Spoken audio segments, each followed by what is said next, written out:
I mean, BBC and BP definitely, are well known for having strong solo lanes. I feel like you're right. I think both of these teams are going to try and outwit one another in those side lanes. That's typically how they like to play these games. BBC immediately taking out that Akali, Death Star, known for that champion. Wasn't able to get a win on it yesterday, but will not be able to play it, at least in this game 1. Yeah, and same for those top lane bans. You see a trade happening on both sides. The Shen ban coming in for silver, and that top ban coming in for inbred loser. Yeah. So it's gonna be quite interesting to see how this draft unfolds. Yasuo taking out just some more solo lane strength, followed by the Jarvan ban for the side of BP. So typically what we've seen thus far in this league is these teams really like to select their AD carries first, and so Smolder is going to go ahead and get first pick by BBC. So just one of those go-to picks for almost every team in this league that has a lot of strength, has a lot of value, can be swapped into the mid lane if needed. You have to see how it's answered on the side of BP. Yeah, I mean, still a pretty high power pick for them, it seems. And we're going to see the Wukong coming in for BP. I am surprised. Yep, there it is. There's Senna. I was going to say, no immobile pick early on with that Jarvan ban, but there we see it. Senna's also very high prior AD carry right now this patch. Yeah, it's a very high priority champion. It works well with the Wukong. This is actually a team comp that we saw ran in yesterday's set. I wonder if they're going to more or less copy what was built during that game 1. That being said, BBC has to have some kind of answer for that Wukong, stopping him from getting in the backline, and they elect the Skarner. So a great answer to the Wukong. I feel like it stops the Wukong from being able to assault the backline as easily. Not only that, but it also has a lot of setup potential on its own. Yeah, very exciting. I would imagine we're going to see some kind of strong support picked up with the Smolder, maybe a Karma, possibly a Seraphine. We're going to have to just wait and see, but something that's going to be there. It is. So Seraphine is going to be picked up. They have a lot of CC as well with the Skarner and the Seraphine. They have good teamfight threats with that. Ryan has played Skarner a lot, save the fishes. He's good on that champion, and we see the top lane picked in for Sion before it gets banned second phase. Yeah. Sion is just one of those really annoying champions, and especially on a team like BP, I would not put it over their heads to actually put that in the mid lane.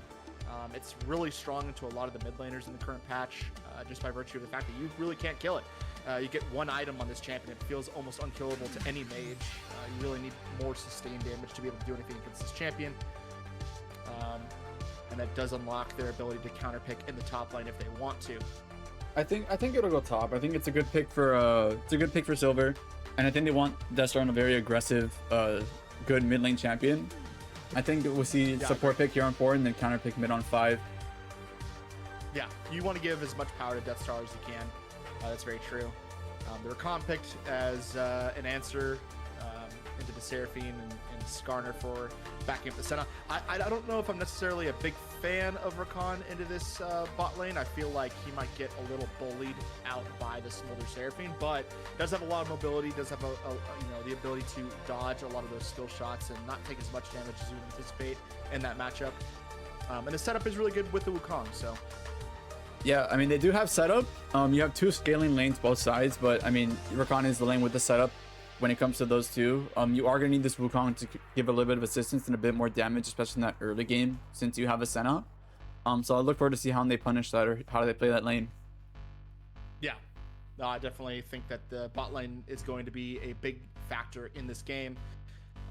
Nara picked up for the side of BBC, followed up by the Cassiopeia. Cassiopeia, one of the champions that we do not see that often in this league, but it has gotten huge buffs recently, and I know that in professional leagues it is pretty much pick or ban almost always. It's climbed a lot in prior the last few patches. It's been really good, and I think this game specifically I think could be really good.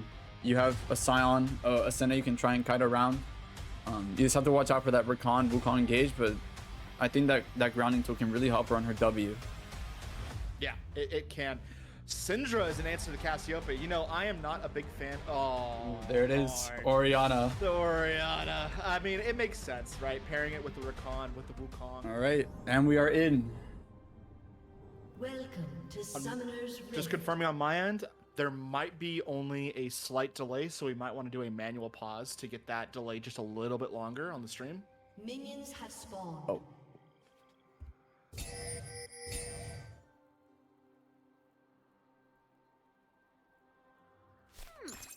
Oh, no. Smile!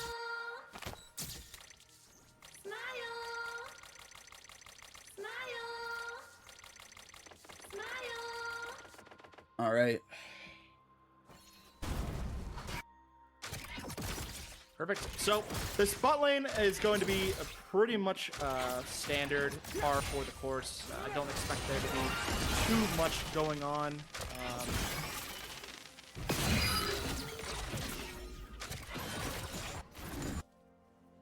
Yeah. Let me just check to make sure your stream is good to go. So right now we have Wukong pathing top to bot, but Skarner is actually pathing bot to top. He's pathing towards the Gnar. BP will know about this because they have wards on both sides on Raptors, so both sides will know which way junglers are pathing just a little bit. Yeah, exactly. Now that I can see, I was a little confused because for those of you who are watching, I am watching an internal stream through Discord that doesn't have any UI, so I'm not able to see. Apologies. They're good. Okay, so yeah, jungle pathing, fairly straightforward. They're both on each other's. We do have some action going on the bot side. Jarrell is going to take some damage. Not going to result in too much. Rakan is there to give him some shielding. But yeah, jungle pathing, pretty straightforward here. Nothing too special. I don't think we're going to see any invades this early on. Top side is going to go how one would imagine. Gnar will have the early advantage in this matchup just by virtue of being ranged. It's going to take a while before Sion's able to guide him that will stop that abuse from coming through. Got top gank brewing here maybe, or a dive. That would be crazy on tower with a Sion. I think that's really suicidal. He did skip his camp with this, so look at Strongest camp. So 2 camps left to do. They are going to go for it. They're going for it. And Silver has the shield, pops the shield. That has to immediately burn the flash to get away. See the no flash on that. Yeah, so Silver does burn the flash in that scuffle, but ultimately, I think that's just a win for the side of BP. Silver's going to be more than happy to take that trade, just by virtue of the fact that you are taking up a lot of Skarner's time. But Flash being gone does signal that he will be vulnerable for the next 3 minutes, so we're going to have to wait and see if Save the Fish is able to take advantage of that. Yep. I agree. I mean, Wukong got his full clear off. He's already on reset, coming back towards the top side, so they could look for a tempo advantage onto Gnar here, while Skarner starts taking his other 2 camps and looking for a reset soon after Scuttle. Yeah, definitely. So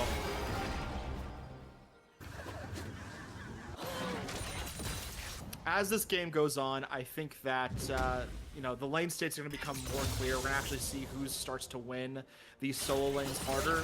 Right now, it's going to look pretty even, but even so, Gnar already building quite a lead in that top side. And like I said earlier, I think we're going to be seeing much more of that as the game progresses until Sion can get some armor stacked.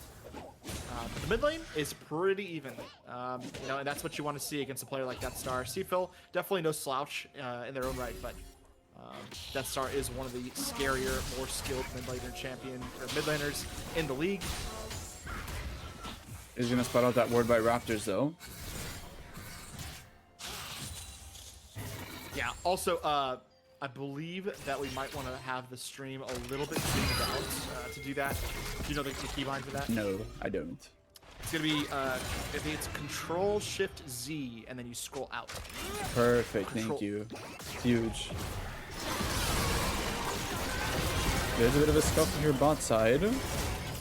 Yeah, not going to result in too much, just a bit of a trade. I do think that BP ends up winning it overall. Sunny Waffle, low on mana, also takes quite a bit of health in the ensuing battle, but with Wukong, right behind them in their bottom jungle, they have no fear of pushing their advantage in the spot lane. Farm pretty even. Yeah, this Wukong does have priority bot side, and I feel like Min's items are still looking pretty good. I think it should be a good, easy Drake for the side of Baggy Peppers. Yeah, I agree. I think with by virtue of Waffle having no mana and being down to 3 bars of health, this does look like a premier opportunity for. I'm looking mid lane. Yep. Save the Fishes is looking to gank, but spotted out by Death Star. Yeah, there isn't much else left to do on this top side, so Save the Fishes will just take the Scuttle Crab and be on his merry way. Yeah. So Hacker gets the first dragon for the side of PP. They're going to feel more than happy to get that Dragon Soul rolling. And it's Mountain Soul, which is always going to feel good in the early game. Yeah. It will obviously get a lot stronger as the game progresses. It's a percentage increase. But you're more than happy to start getting those mountain dragons as silver in this top lane matchup.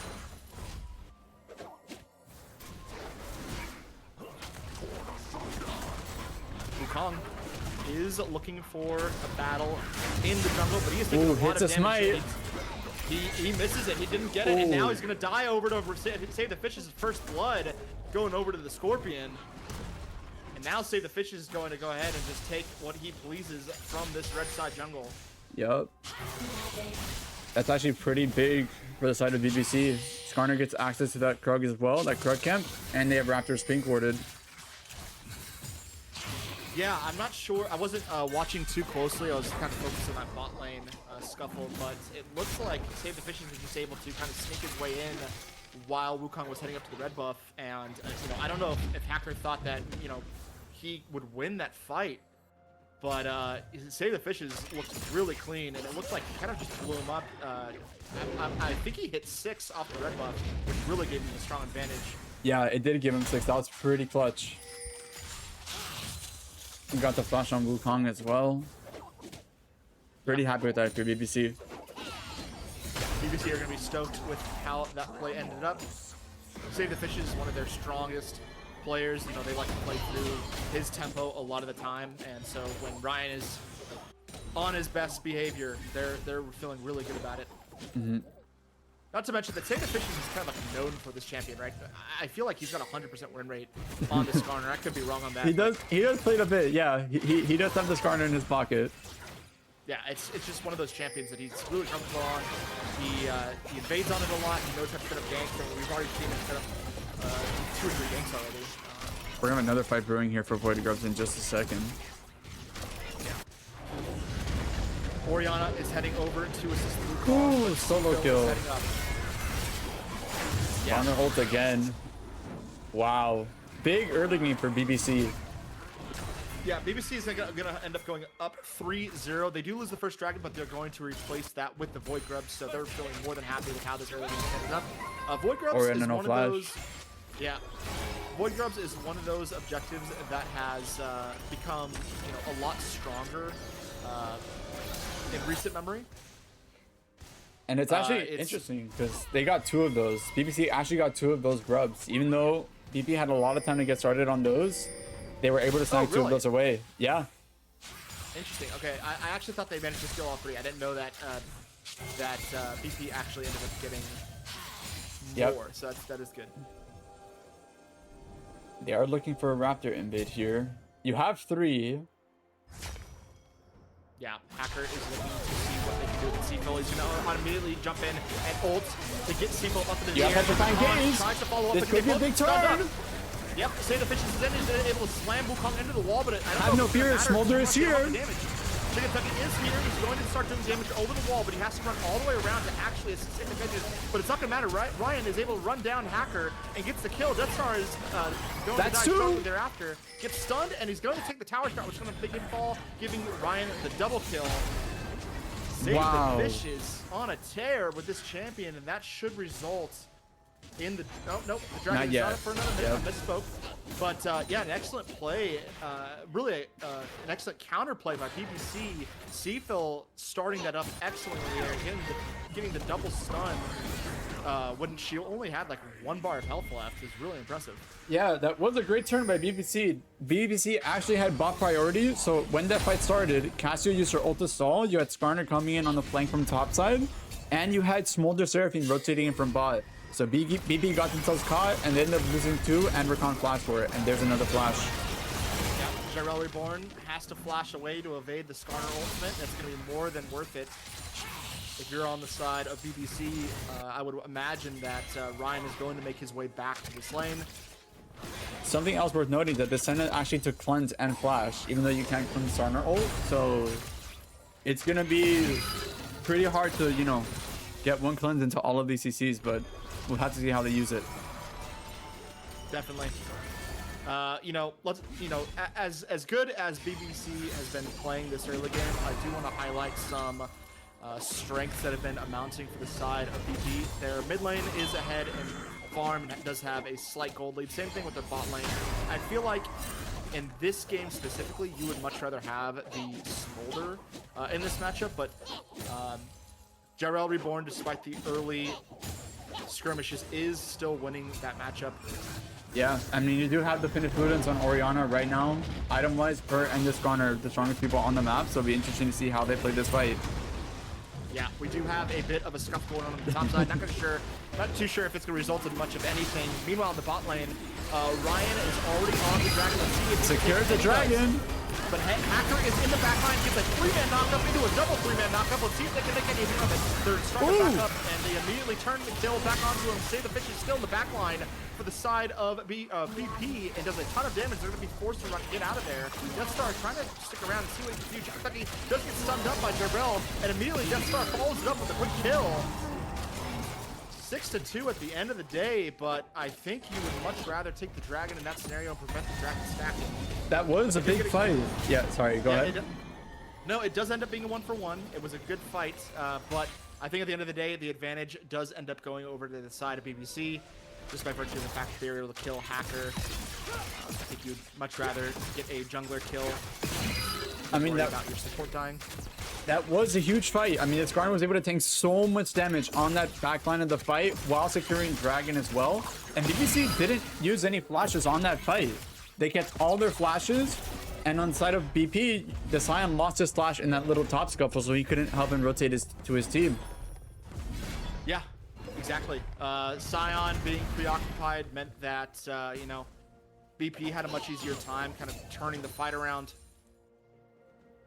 But I will say this, you know, BP Hacker had an excellent 3-man ultimate. I really did believe that that was going to result in more deaths, especially combined with Death Star's ultimate. I think one thing worth noting is that he is a little bit behind on gold. You know, with the finished Strike Force, I think for sure they would have gone a bit more there on that fight. Because right now, a lot of this gold is on the Orianna. You have finished Ludens and tier 3 boots. Both laners are actually pretty up in gold. You have finished Roa and tier on this Cassio. And this Skarner with Heartsteel and Tabbies already. Yeah. I think the cold Ducks is definitely a problem. Look at the scuff on the bot side. Again, it's these little engagements are not really going to result in too much unless the junglers are around. I'm pretty convinced. And Ryan actually flipped his path a little bit. So he did Gromp into Wolves and pathing those camps towards bot side. So now it's pathing away from the Skarner. So it's actually pretty interesting because he initially started bot the top and now he's kind of swapped over a little bit as he gets spotted on that afterward. Yeah, so Ryan is spotted out. Silver still taking quite a beating in this top side, but definitely not as scared to get dove now that he's got some items built up. So far, so good, I think, for both teams. I don't think you're too scared at this point if you're on the side of BP. I think it's less than a 2k gold lead. There is a lot of red side vision on this bot river though, which is a problem for Skarner.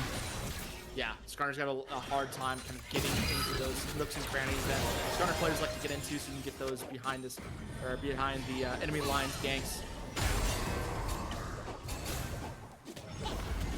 And meanwhile, once again in the mid lane, pretty even, although Orianna, by virtue of that team fight earlier in the kill, does have a 5-gold lead. And for those asking, we have how many stacks?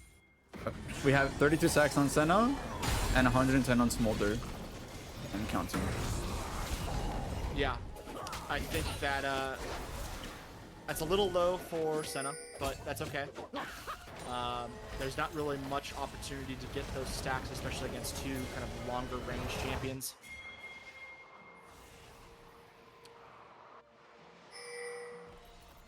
Same can be said though for Sunny. I think that 100 stacks is a little less than where you'd want to be at this point in the game, but definitely not bad.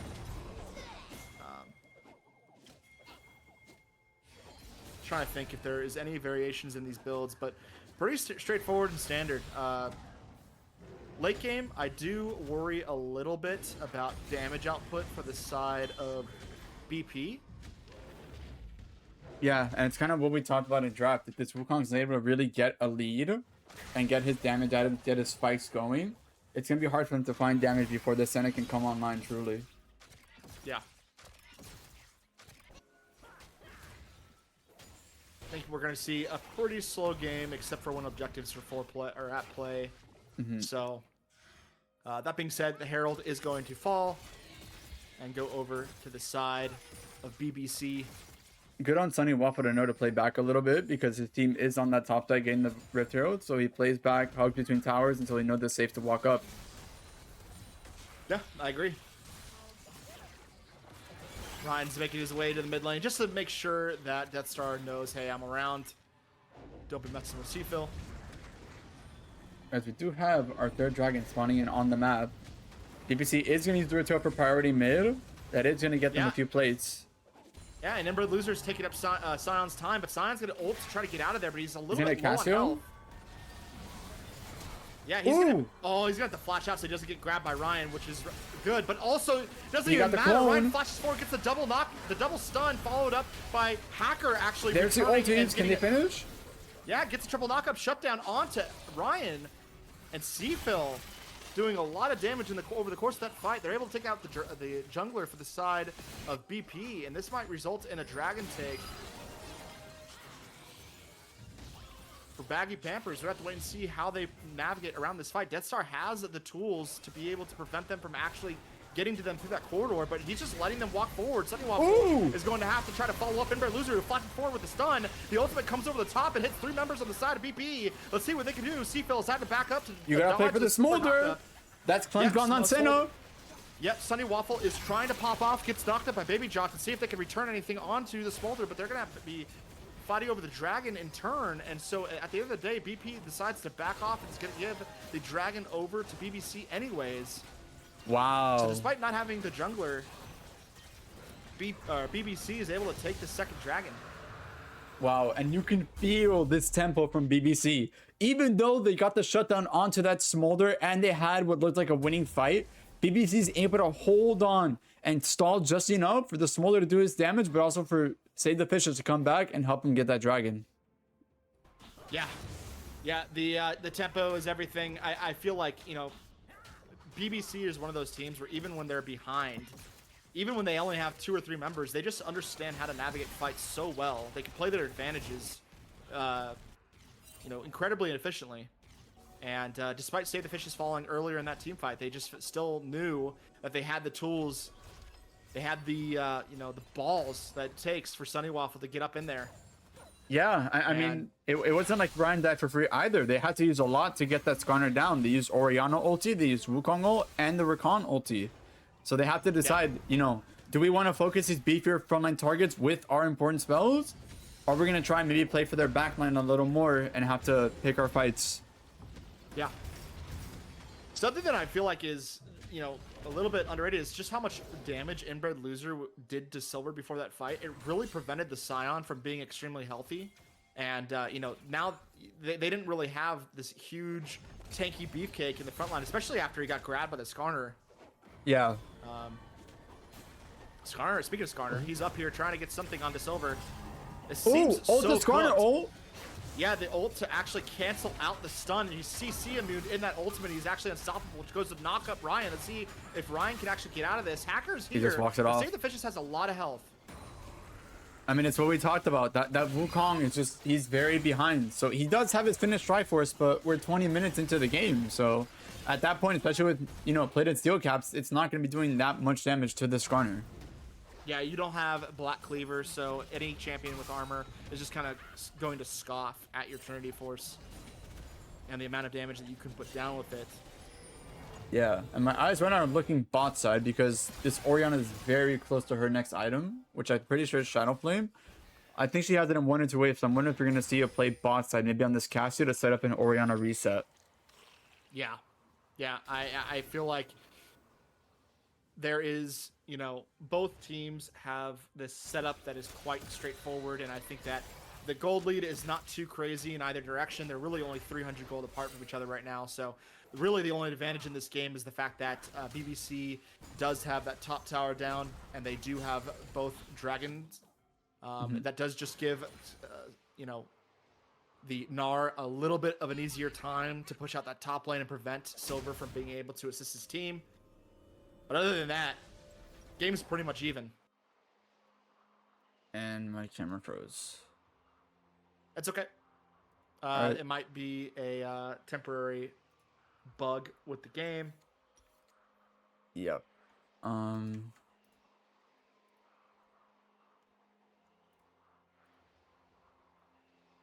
Okay. Pull up the, go ahead and go to the time controls. It's one of the boxes on your menu.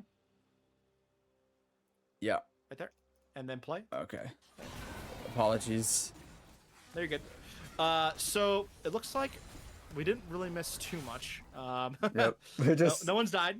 Yep. Still got Drake in a minute. That's right. So, you know, Save the Fishes looking like he wants to take this crab just to make it so that it's a little bit harder for BP to actually hold vision. And I think Hacker actually ended up getting it. Yeah, he did. So Save the Fishes is on they're the still run right using now. a lot. He's got an ult too, though. Hold on, can they do enough damage over the pit to actually make this work? Ryan taking so much damage, he doesn't eventually fall down. Nar's in there. Gnar does have the Gnar bar, but he might fall before he can even use it, and he does. The double kill going over to Death Star. Let's see if Baby Josh can make anything happen. Over the wall! Yeah, both members are going to get stunned up by Seafill, who's still doing lots of damage, but he ends up getting locked down. Oh my god, he the might dive! Take Hacker. Yeah, he takes Hacker with the damage over time spell. Sunny Waffle is still up in the faces of BP, and it forces BP back to their base. Wow, that was a great punish by BP. BBC got caught walking up a little bit too much, and BP didn't hesitate to try and punish and force a fight on that timer. Yeah, I feel like, you know, this is what we were talking about earlier. BBC is just so good at turning a bad play into a good play. Save the Fishes got caught there after not getting that that scuttle. And it didn't seem like it mattered. He was able to do so much damage combined with his team over that wall before he fell. And he's already back out on the map. Yep, and we see another fight right now for this dragon.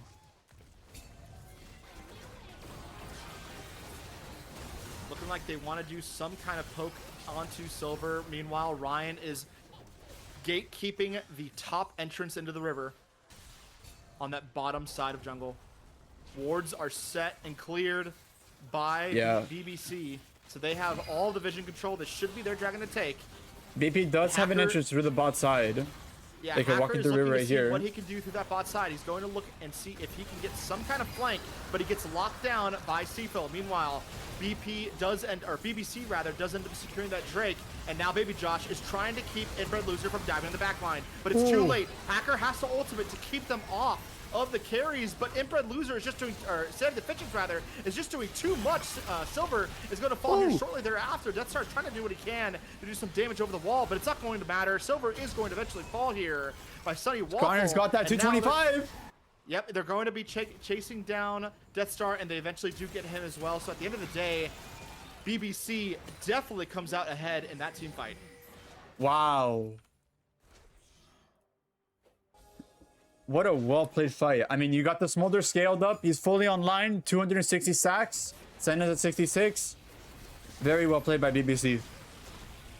Yeah, they played that very well. It looks like they're going to be able to take this Baron off the back of that fight, and they're only one dragon away from Dragon Soul. You know, and what's crazy is despite all of that, you know, despite being 25 minutes in the game, they're still only 2K up. So the gold still is relatively even. You know, this still is anyone's game at this point. Although I will say, BBC definitely has a pretty good advantage at this point. I mean, I'm not trying to say it's like a fake gold lead, right? Because you're like a jungle and it's 2000, but it's just because the rest of the lanes are so dead even. Yeah, yeah, exactly. Wow. 2K of the lead is you know, on the side of Save the Fishes. Ryan piloting this Skarner. You know, we said earlier that he's just so good on this champion, knows how to take advantage of the kit and the tools that Skarner brings to the table. Something is that worth noting if you're on the side of BP. No flashes across the board for anybody on BBC right now. So let's see if they want to try and punish that. Interesting. Okay, yeah, we're gonna have to wait and see what they can do with this. And Bread Loser still putting the pain onto Silver, is pretty much going to be able to always get out of these situations and just do some damage to that tower. Meanwhile, in the mid lane, Save the Fishes is taking the lead for BBC. They're trying to get some damage onto this tower, but someone is TPing in. There's the That engage. is the Scion. They're looking for an engage. There's a multiple knockup onto the back line, and it looks like an instant double kill for the side of Scion. They're able to find what they needed, and BP has found their way back into this game. BP finds the engage. They use all their ultimates together and get the lockdown onto the Casio and the Smolder. Huge fight for BP. Yeah, it was an excellent teleport and engage by Silver, but Save the Fishes is trying to see what he can do. He does not want them to take this tower for free. Ends up not being able to make too much of it. Hacker just kind of clones and walks away, but a valiant attempt by Save the Fishes, trying to see what he can get back. He's just so tanky on this champion. It's crazy. I wonder if he's going to be able to survive. Yeah. No, he's not. Surely not. Eventually, the Skarner will go down. Yeah, that seems like a bit of a greedy play. They're going to be able to get this tower because of that as well. Yep. And now, just like that, you know, what was a 2K gold lead for the side of BBC has now transferred over to Baggy Pampers. Yeah. I mean, wow. Just when you thought this game couldn't be more back and forth, here we go. And now BP find themselves the one with the gold advantage. Yeah, I think that, you know, Baggy Pampers found their way back into this game. I mean, it's not like they were really ever out of it, but they definitely found, you know, what they needed to do to win that fight. And let's see if they can take any notes and just kind of replicate that moving forward. They basically just knocked up Seafill and Sunny, and, you know, once that happened, they just chained together a lot of the Wombo combo from Death Star and Hacker. Yeah. I mean, like we said earlier, that was the punish that BP needed. No flash timers across the board for BBC. Now for this dragon fight in 1 minute, you got flash coming up. Flash on this Casio, flash on this Skarner. Flash coming up for the Seraphine and Gnar. I'm interested to see how BBC plays this fight. Yeah, I'm wondering if Inbred is now going to stick closer to in the team fights from now on. This That is being good for said- BP, I think. You have early Yep, rotations. Save the Fishes is able to get a double hook onto Baby Josh and Gyrell, but it's not going to matter into much. Hacker is on the backline trying to get Seafill. Hacker's He pretty has to deep. turn around, but gets charmed up by the Seraphine. He's Smolder's gonna fall there online. shortly after. Smolder does have the double Ooh. kill. Meanwhile, Save the Fishes slams Death Star into the wall, but Death Star is able to flash out. The kill comes back onto Seafill. No, it doesn't. He's able to get out of there, but the hairs of his chinny chin chin. Silver and Gyrell are on the run, trying to get away before Chicken Thuggy and Sunny Waffle could do anything. Silver is trying to see if he can defend this tower, but he surely is going to fall shortly thereafter, along with the tower. And so, I mean, it seems like something goes right for one team and then something goes right for the other. BBC able to get their get back. Wow. I mean, Death Star hit a great 3-man shockwave on the back, but it was only just a stall as nobody else on the rest of BB could help follow up on that engage. Yeah, exactly. I think Chicken Thuggy's ultimate was just so good at the latter half of that team fight. It locked up a lot of the members of BP and stopped them from in their tracks. And because of that, they're going to be able to get this soul. Yeah. Cloud Soul, really good for Save the Fishes. Pretty good for... I pretty think much no Seraphine one and else. Casio. No, and Gnar as well. It's pretty good. I don't... maybe. Seraphine, I mean, Smolder for sure. You know, this is a champion that really lacks a ton of mobility. Has a really high cooldown on the E. So, could help in some situations where you ult over the top and you're able to actually kite back pretty effectively. I feel like Save the Fish is going to be benefiting from that soul the most. Just by virtue of kind of playing, you capture the children, right? Throw them in your van and back up. Yep. But we have to wait and see what happens going forward. Yeah, I mean, and this Cassio's items are very scary, but look at the Orion across the way. Both of these mid laners could have really good team fights coming up. You have Deathcap finished on that Oriana, and you've got Rylai's for the side of Cassiopeia. Yeah.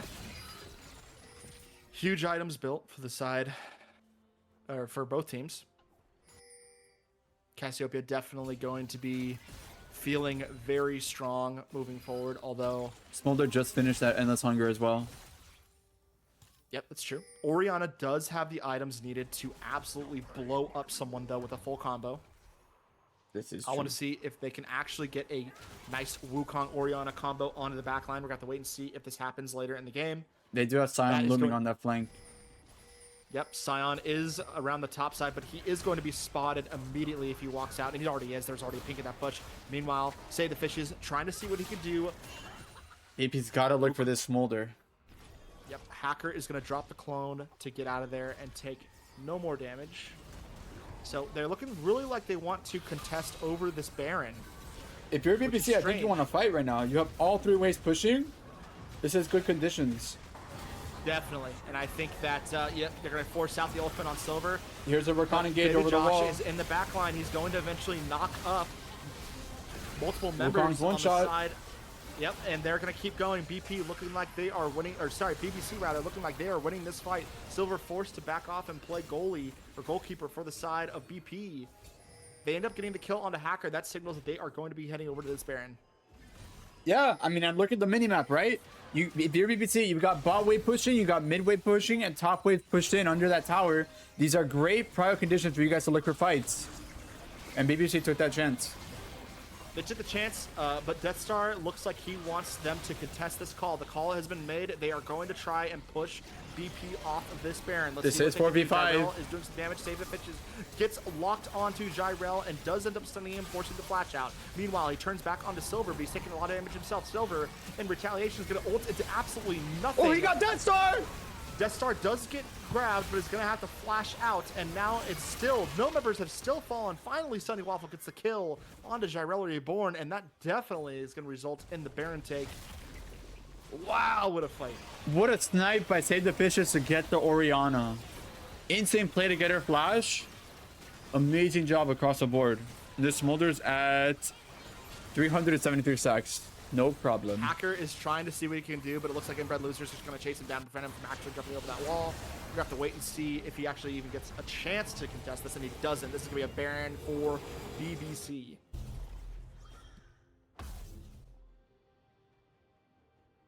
Pretty incredible so far. This is a very, very, very high stakes game. I feel like all these fights are just so close. And look at the gold. Despite all these advantages that BBC has gotten, they're still less than 1,000 gold ahead. It can still anyone's game, I feel like, at this point. Yeah, I mean, look, like we talked about earlier, look at those. Look at the top tower now. Top tower is down to 1 plate. Bot tower is down to 2 plates. Very easily, BBC can choose to play side lanes here and get much more local gold onto these turrets. Yes, BBC definitely has a clear way that they can end this game. Can BP utilize their Wombo combo team fighting potential to take this next team fight? That's what we're going to wait and see. That's what we're hoping. If you're a BBC or if you're a BP fan, you are hoping that they're able to execute this team fighting prowess. They do have Elder in a minute. Yep, Elder's in a minute. Hacker or Silver is going to end up ulting that top side, but ends up hitting the wall. Seafill able to just get on out of there. Pressure is being placed out onto this mid lane. Save the Fish is going to be forced to back off just a little bit.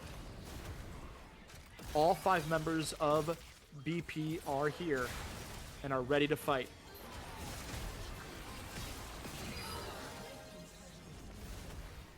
Inbred Loser is in that bot lane pushing, so they're going to have to send at least 1 member to stop this, and it looks like that member is going to be Death Star. And if you're wondering like how they got this suffocating feeling from BBC towards BP, it's these sideways, it's these wave states. They keep pushing you in, and they group up. They push you in, they group up. They make you choose. Do you want to play for these waves, or are you gonna cover on all of these mid sieges, these top sieges? That's where they're really trying to make this pressure happen. Yep, and they're doing a good job of keeping those cannons protected, those empowered cannons. Now they've got 3 of them. This inhibitor is going to fall shortly. if they do not do anything about those cannons, and it's going to fall. So they're going to back off immediately after taking that mid inhibitor. Let's see what they look to take right after. My feeling is going to be Elder. They are already scoping out that bot jungle, clearing out all the vision that BP has fought so hard to establish. Yeah, I mean, this map is absolutely dark for the side of BP right now. And just like that, BBC is going ahead and start up this Elder. This is going to most likely be the game-winning. They have fight Mega coming for up either of too. these games. Silver is in the front line, but gets snapped by. I don't know about this MVP. Just grabs 2 members.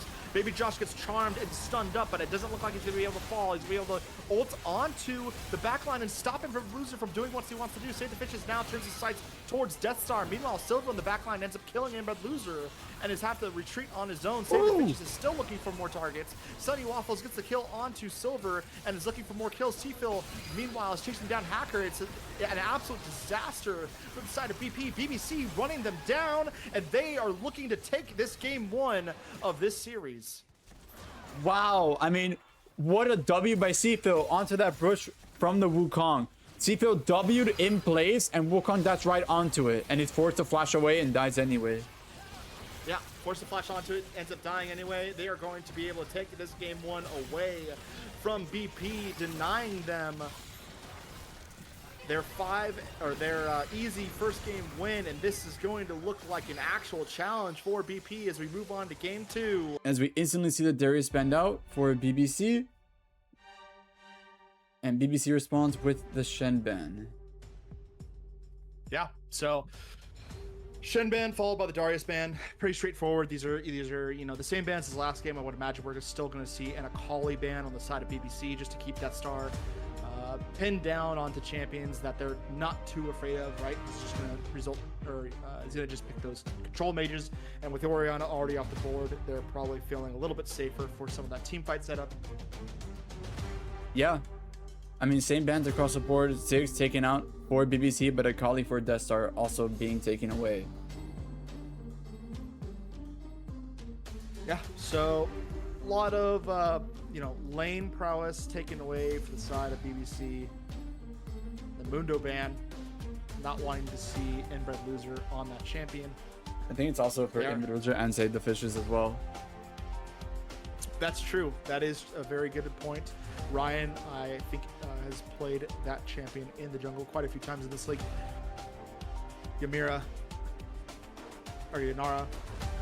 as the last ban on the side of BBC. So, see what AD carry is up and ready for the pick-in, but they're going to look the Jarvan as their first pick. It's a pretty standard first pick jungler. It's pretty safe first pick, in my opinion, and definitely has risen in popularity in recent months. I mean, Jarvan will be a denial pick for a lot of the mobile champions BBC might have wanted to play. You could look to see something safer picked on their bot side through these 3 picks. Something like an Ezreal could be played away.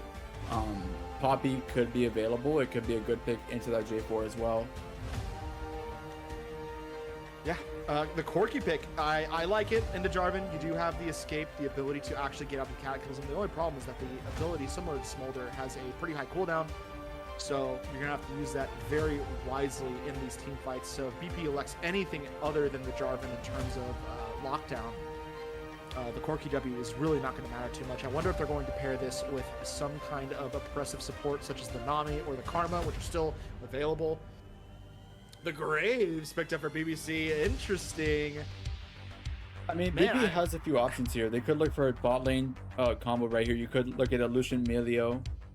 Look to take away the Nami as well. Threaten Lucian Nami.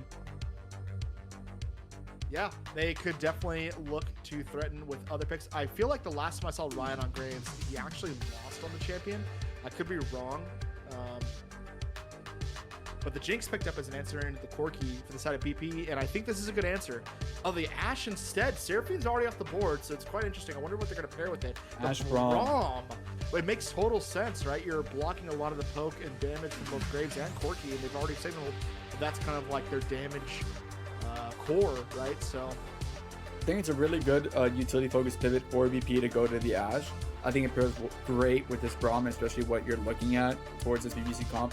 I think this BB comp really wants to fight with that bot side, and I think it's a good, adjustment from what we talked about in the intermission. Really wanted him to play towards bot more. I think this comp really helps make that happen. I agree. The Zillion picked up for the side of BBC, so that's going to be the answer into the Braum. Not necessarily sure if it's a really good pick in this matchup. Ash Braum definitely has the ability to run down one specific member, so Zillion is going to have to save the speed up for whoever actually gets locked down. I think there should be an Anivia ban looming right here, or York. Okay. I think you want to ban Anivia if you're BBC, unless you're picking it here on 4. I really think Anivia could be a strong champion for this BB comp. I think they're really looking at Anivia right now. I can definitely see it. I'm just not too sure if Anivia is piloted by Deathstar. Does Deathstar run this champion fairly I'm not often? sure. I mean, I think Silas also could be a good look. I think Silas has pretty good stonks this game. They're going to look to take away the Ahri, also a really good ban. Yeah, Silas would be sick, especially in the Zillion, right? Taking that ultimate is just really going to make your life a hell of a lot easier. This Zerath makes me think it's going to be Silas right here. I think this will be Silas. Oh, you think BBC's going to look the Silas? Okay. I think you're BP. talking No, about BP. I think BP will definitely- look Silas. Interesting. I actually don't like Silas with this matchup. Or in this comp. The Zac is interesting. You're It's a signaling. Zac. For Is Zac Emperor top? Lizard. Yep. Yeah, Zac top. There are a lot of answers to the Zac top. I'm not necessarily sure if I really like it being picked in this scenario where you already know that the Graves is going to be in the jungle. There are a ton of answers to it. I'm not too sure if Silver plays any of them. We're gonna have to wait and see if they do. Aurora obviously can be placed against the Zac, and that would be absolutely terrifying. The poke would be really insane and easy to get off. Deathstar Aurora. This was shown yesterday in game 1. Deathstar went crazy on the Aurora, so I'm really excited to see how he goes into this game. Yeah, picked it blind, not knowing what could be grabbed for BBC. You know, obviously, like I was saying earlier, Aurora can be played top of Zac. I don't know if that's actually what they're going to end up doing. But we're going to see right now the Mordekaiser pick for Zac. Love it. Yeah. Absolutely love it. This is such a good pick into the Zac, and this is a big reason why you do not pick this champion early in draft. Or, you know, it's not early, but it's when you don't know what the top lane answer is. If they have not picked their top laner and you don't have these outright counter champions banned, I think picking Zac is a big mistake. There's just too many answers to it in the current meta. Mordekaiser is just so insane to get into this pick, and the Annie picked it for BBC, so interesting. I mean, for me personally, we saw them ban Mordekaiser away in game 1. I'm surprised to see the York ban, because I feel like if you're looking at Zac top, you'd rather ban the Mord away than the York, because with York, if he cages you just E out of it as Zac. So All right, everyone, we're back into this game 2, BBC versus BP.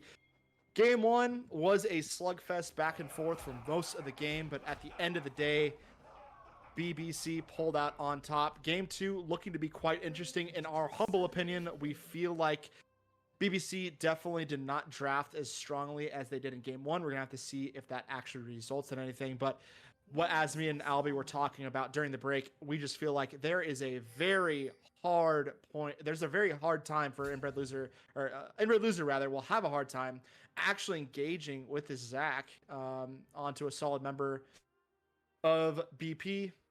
But we've been wrong before. I mean, what does this even matter if these lanes go 3k up by 15 minutes? You know what I mean?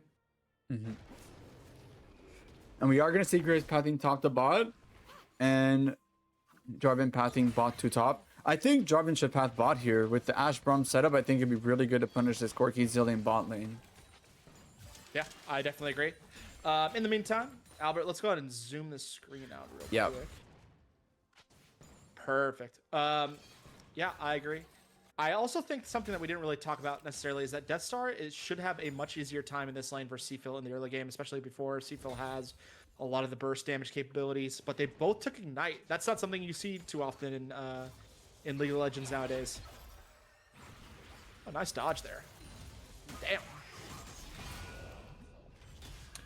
Meanwhile, on the top side, Inbred Loser is going to lose that trade as we would have expected.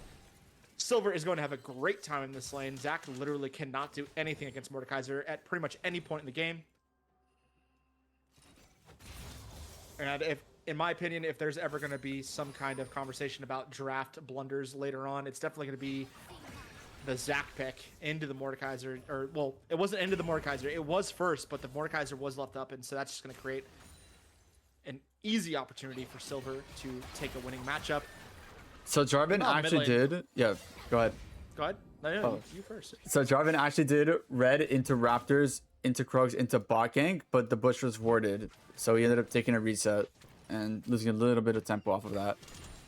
Okay, yeah, so Save the Fish is definitely going to feel good about that one, especially on a champion like Graves. It's just such feast or famine. With this champion, you really want to keep up your tempo all game. Make sure you have a farm lead as much as possible. Hit those level leads when you can. Inbred Loser jumping onto Silver. It's not really going to result in too much, even though the wave is there. Still going to lose that trade. Meanwhile, in the bot lane, Chicken Thuggy doing a lot of damage, but does take that tower shot. So it's going to end up being actually an even trade overall. It's actually kind of funny because they're mimicking each other's pass from the first game. Game 1, we saw Hacker path top to bot and take Scuttle Crab. And this game, you know, Hacker actually goes bot to top, but he skips the Gromp in blue to look in river. Yeah. And Death Star might fall here. He actually does. First blood going up to Seafill. Hacker tries to get in here to see what he can do, but he doesn't have any of the abilities or cooldowns to be able to actually jump onto Seafill. First blood to the side of BBC. Yeah, I mean, Silver. great hit to play. Yeah, great as a play. Silver is going to look to do some damage on Ember Loser, but he's just going to be able to walk out. He still has the passive as well. Seafill did burn the Flash and Ignite, and Death Star kept the Ignite, so Death Star will have a slight summoner lead coming back, but that first blood going over to Seafill is going to feel great on this Annie. Yeah, and I mean, if you're Save the Fishes, you're kind of happy with that. You got your full clear, you looked for a play mid, and it worked out, and now you're back to looking topside.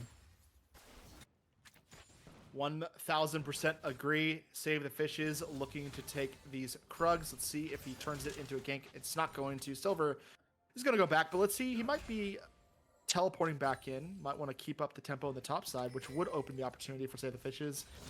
And he's not. He's going to run back. Yeah, I mean, if the play's not there, they don't look to force it, which I think is still fine. Great says his bot camp's respawning soon anyway, so I think it's pretty good for him to get those respawning camps. Yeah. Double stun. Double bomb, rather, going on to Baby Josh. Gonna force him back off that wave a little bit. This is pretty much going to be the state of this lane until Ashe and Baby Josh can get Hacker down here to give them some level of assistance. They just, they don't have the range or the poke needed to actually respond well to Sunny Waffle and Chicken Thuggy. Meanwhile, on the top side, Inbred Loser forced off the wave. This is going to pretty much be the story of this lane throughout the game. You know, the more that I think about this, who are they going to send to stop Silver later in the game on these side lanes? Yeah, I mean, that's another question that comes up. It has to be the Zac, because I don't think this Annie can really answer him on sideways later. And I think unless it's no one can. Yeah, unless it's Graves that's really ahead, it's going to be hard to deal damage to this Mordekaiser if you're not, you know, up an item.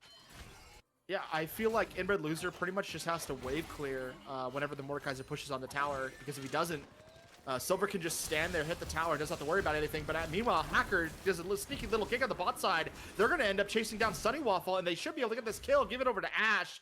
Why don't you?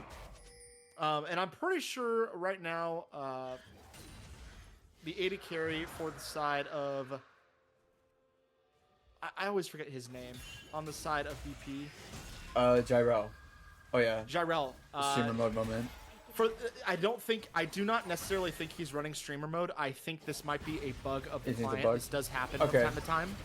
Death Star is going to get the return kill, Ooh. but get back into the mid lane. He's going to equalize that lane. He's going to feel really good about that one, especially after the first blood that Seafill got earlier on. And this is what we talked about. Death Star Aurora, even though he got ganked early and died, he's coming back and he's getting solo kills. Yes, Death Star is one of the most talented players in the league. We can't say enough about him. Able to get that kill onto Seafill, and he's going to feel really good about that one. That being said, bot lane, Hacker did a really nice lane gank there, sneaking into the bush that was not covered by vision. And they were able to get the kill onto Sunny Waffle. Not only that, but they give the kill over to the Ashe to make this lane a little bit more bearable. And now the question becomes, you know, can BP answer in turn? Can they continue this momentum that they've just built for themselves in both the middle and the bottom lanes? This Jarvan is lurking again in the brush. I love it. I love the return gank once you know that these summoners have been burnt for Chicken Thuggy. I'm actually going to keep the observer on bot side because I want to know when this play happens. Yeah, Hacker is looking for something. And he goes in, gets a double knock up into the Cataclysm. Chicken Thuggy has nowhere to go, and he's going to fall to Ashe. Jyrel reborn soon thereafter. Yeah, You called it, and it happened. Yeah, I mean, perfectly timed. Jarvan was level 5, but he just needed a couple minutes to hit 6. He hits it on that wave, and they're able to punish Resilient Flash Hammers into the Cataclysm. They ping Graves on that top side, so they know he's taking at least 1 or 2 camps. But I think if you're BP, you're going to look to try and fight these Void Grubs. Yeah, I think the 20 farm lead that Save the Fishes has built for himself is going to negate some of the gold that has been given over to this Ashe in the bot lane, but it's definitely not going to negate all of it. And so because of that, you do see a slight gold lead over to the side of BP, but Seafill is here along with Inbred Loser, and they're looking to keep BBC off, or sorry, BP rather, off of these grubs. And so BBC are going to secure the Void Grubs, which is going to feel real nice. Not only were they able to get the first Mountain Dragon, but they're also able to get the Void Grubs, which is going to give them some power, some pushing potential onto these towers. There's something I was wanting to talk about in the last game, is that recently the patch actually buffed the damage to towers. Let's hold that thought. Something is going down. Nope, Save the Fish is going to run away. I was going to say that the Void Grubs were buffed in a way where the damage that was dealt to towers was increased, but the amount of gold and EXP that goes to the individual jungler that takes them was decreased. You know, being a jungle main yourself, how do you feel about that change? I mean, I think it's kind of like, I'm not going to say it's like game changing or anything. It is what it is. I don't think most junglers have been focusing Void Grubs too much anyway. I think most of the focus has been towards dragon stacking and playing towards bot side rather than the Void Grubs that were, you know, the ones a year ago. I think it's a much different objective as Baby Joss goes down on the bot side. Yeah, it just got stunned up and blown up, it seems like. I mean, an excellent play by BBC, but it's just a silly play by the Hacker is here, Ooh. and he's ready for Save the Fishes. But here's the thing. You've got 3 members on the side of BP, or BBC rather, 4 members now, counting Sunny Waffle, so you cannot really do anything about this push. Yeah, I mean, That a sword good is heading EQ. down. Yeah, a good EQ buffer by Jarvan to kind of, you know, not get CC'd and die too much. But yeah, BBC playing with Prio there, and able to get a play going. Yeah. Baby Josh was definitely not expecting that gank. Ends up falling to Sunny Waffle. That's definitely going to negate some of that gold lead that they had built up into that bot lane. Meanwhile, on the top side, Inbred Loser is just not having a fun time. 30 farm lead for Silver on this Mordekaiser. You know, this is why sometimes as a top laner, it's just so hard to play what you want to play. You have to really think about the retaliation that the other team will have, the picks that are still available, and what they can do to your game plan. Inbred Loser poking the bear there was pretty funny. Just preventing Silver from going back is just so toxic. Yeah. Yup. And we do have Dragon on the map now. So I'm interested what happens with this mid wave say as we look towards that Chemtech Dragon. Yeah, it looks like they're going to push out that mid wave and immediately head back over. Chicken Thuggy doing what he can to clear out some of this vision. Hacker, though, calling for the support, and Silver is going to TP in. So now we've got a 4v3 situation. BP definitely looking to take advantage of the one-man up and take control of this dragon. They've now got all 5 members stacked in front of this dragon. What is BBC going to do? It looks like they're going to luck to just push mid and top wave, considering they were already able to take that first dragon. And I think that's the best. I think that's the right play. Oh, Seafill getting ulted by Silver. Does end up flashing the Ashe ult, but he should fall here shortly thereafter. And he does. Yeah, I mean, good macro from BP. They knew Zach didn't have teleport. It was another 10-15 seconds till it was up to match Mordekaiser's. And Graves had no flash from the earlier skirmish in Raptors.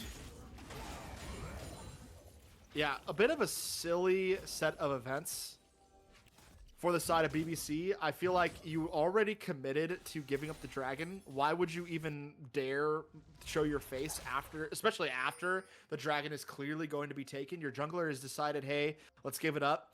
I feel like Seafill made a definite mistake walking into no vision.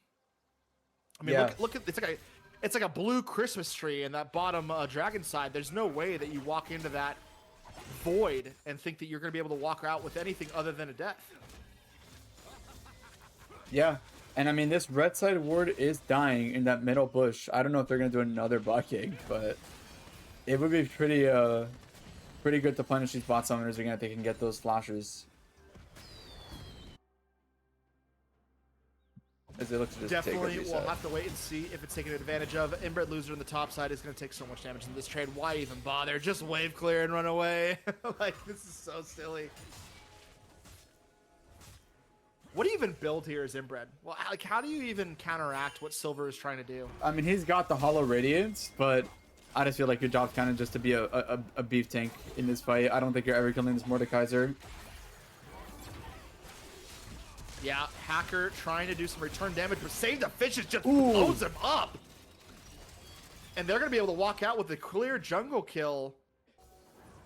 That Zillion BBC ult. definitely winning that fight. Yeah, it would have been 1-for-1, but Chicken Thuggy's there with the Zillion ult to save Seafill, who flashed away. I feel like, you know, at this point, if you're inbred, do you just build like a kinetic Rookern and just wave clear, run away, wave clear, run away, wave clear, run away? I feel like that's the only answer you have. I mean, yeah. I think he's just going to go tanky no matter what. I don't think that champion's going to be doing too much damage, you know, except from farming grass procs. I think this damage needs to come from the Graves, Annie, and the Corki for BBC to really to have a good win. Yeah, I agree. Silver, can't say it enough, is just going to have a great time in this top lane. Doesn't have to worry about too much. Even if Graves comes, I think he's just gotten to the point where he can just ult inbred and walk out, or kill inbred and walk out. Yeah, and I mean, look at this red side vision in Bot River. They know Jarvan's nearby. They haven't seen him yet, but they're getting a lot of vision, a lot of prio down just in case. Their wards, though, Yep. are more centered into the middle of the river. They do have that tri-bush warded, but I don't know if they're necessarily tracking the Jarvan at this point. Ryan is obviously a very skilled player, so he probably has a good idea of what's going on. I'm just really... I guess I'm lost as to what these teams are trying to do at this point. You know, there is obviously some aggression coming out from BBC, trying to keep BP from entering their own jungle, but it's not going to result in much, especially since you don't have that long-range go button without the Zac. I think they're mostly just waiting for this dragon timer happening in about a minute or so. I think that's when we really start to look to see some more aggressive plays from both sides. Yeah. I guess what they could do is just wait for Hacker to jump in and they just blow him up. Silver, being a little greedy here, took way too much tower damage and is definitely gonna die here. Wow, Wow. Loser getting the return kill. Yeah, I think Silver just took way too much tower damage. Yeah, I mean, he just ate too many turret shots, and Ember was able to punish him off of it. Really well played. Yeah, if you're BBC, you are more than happy to take that. That's an unexpected gift given by Silver over to this Zac. And so Inbred Loser closing the gold lead in that lane at least. It's still significant, but definitely making it more even in this matchup. And he's actually gonna get the first tower. He's gonna be ahead in this matchup. Yeah, that's Tower and Rift Herald for the side of BBC. And now you're going to see him completely turn heads to go towards the spot side for the Headsick Dragon. That is so scuffed. And you know, here's the thing that we haven't thought about is that you really can't dive Zac with Jarvan Mordekaiser. The damage just isn't there to be able to actually kill him under tower. So it's not like he could just focus top lane and make the lane unplayable. I think that Inbred Loser has, you know, weathered the storm, as it were, and has come out ahead. And so now they're going to make sure that they have a 5-man stack on this dragon. They don't care if top lane falls because they already grabbed it themselves. Yeah, VP's gonna give. Yeah, and they're going to be given over by VP like you just said, so. BBC looking really good in this second game, despite the team comp difference that we pointed out. Yeah, I mean, part of it is what we indicated, though. They play well as a team, you know? Instantly all rotated together for that dragon. Nobody got caught. Nobody got picked, and they're able to use numbers to their advantage there. Yeah. Ember Loser is doing a lot of damage in these fights, surprisingly. Meanwhile, in the mid lane, Save the Fishes does drop the Herald, and so they're going to try to get some plates off of this mid tower. Seafill ends up getting the kill on Death Star. That was definitely not foreseen in the cards. That's from Silver the in the top lane.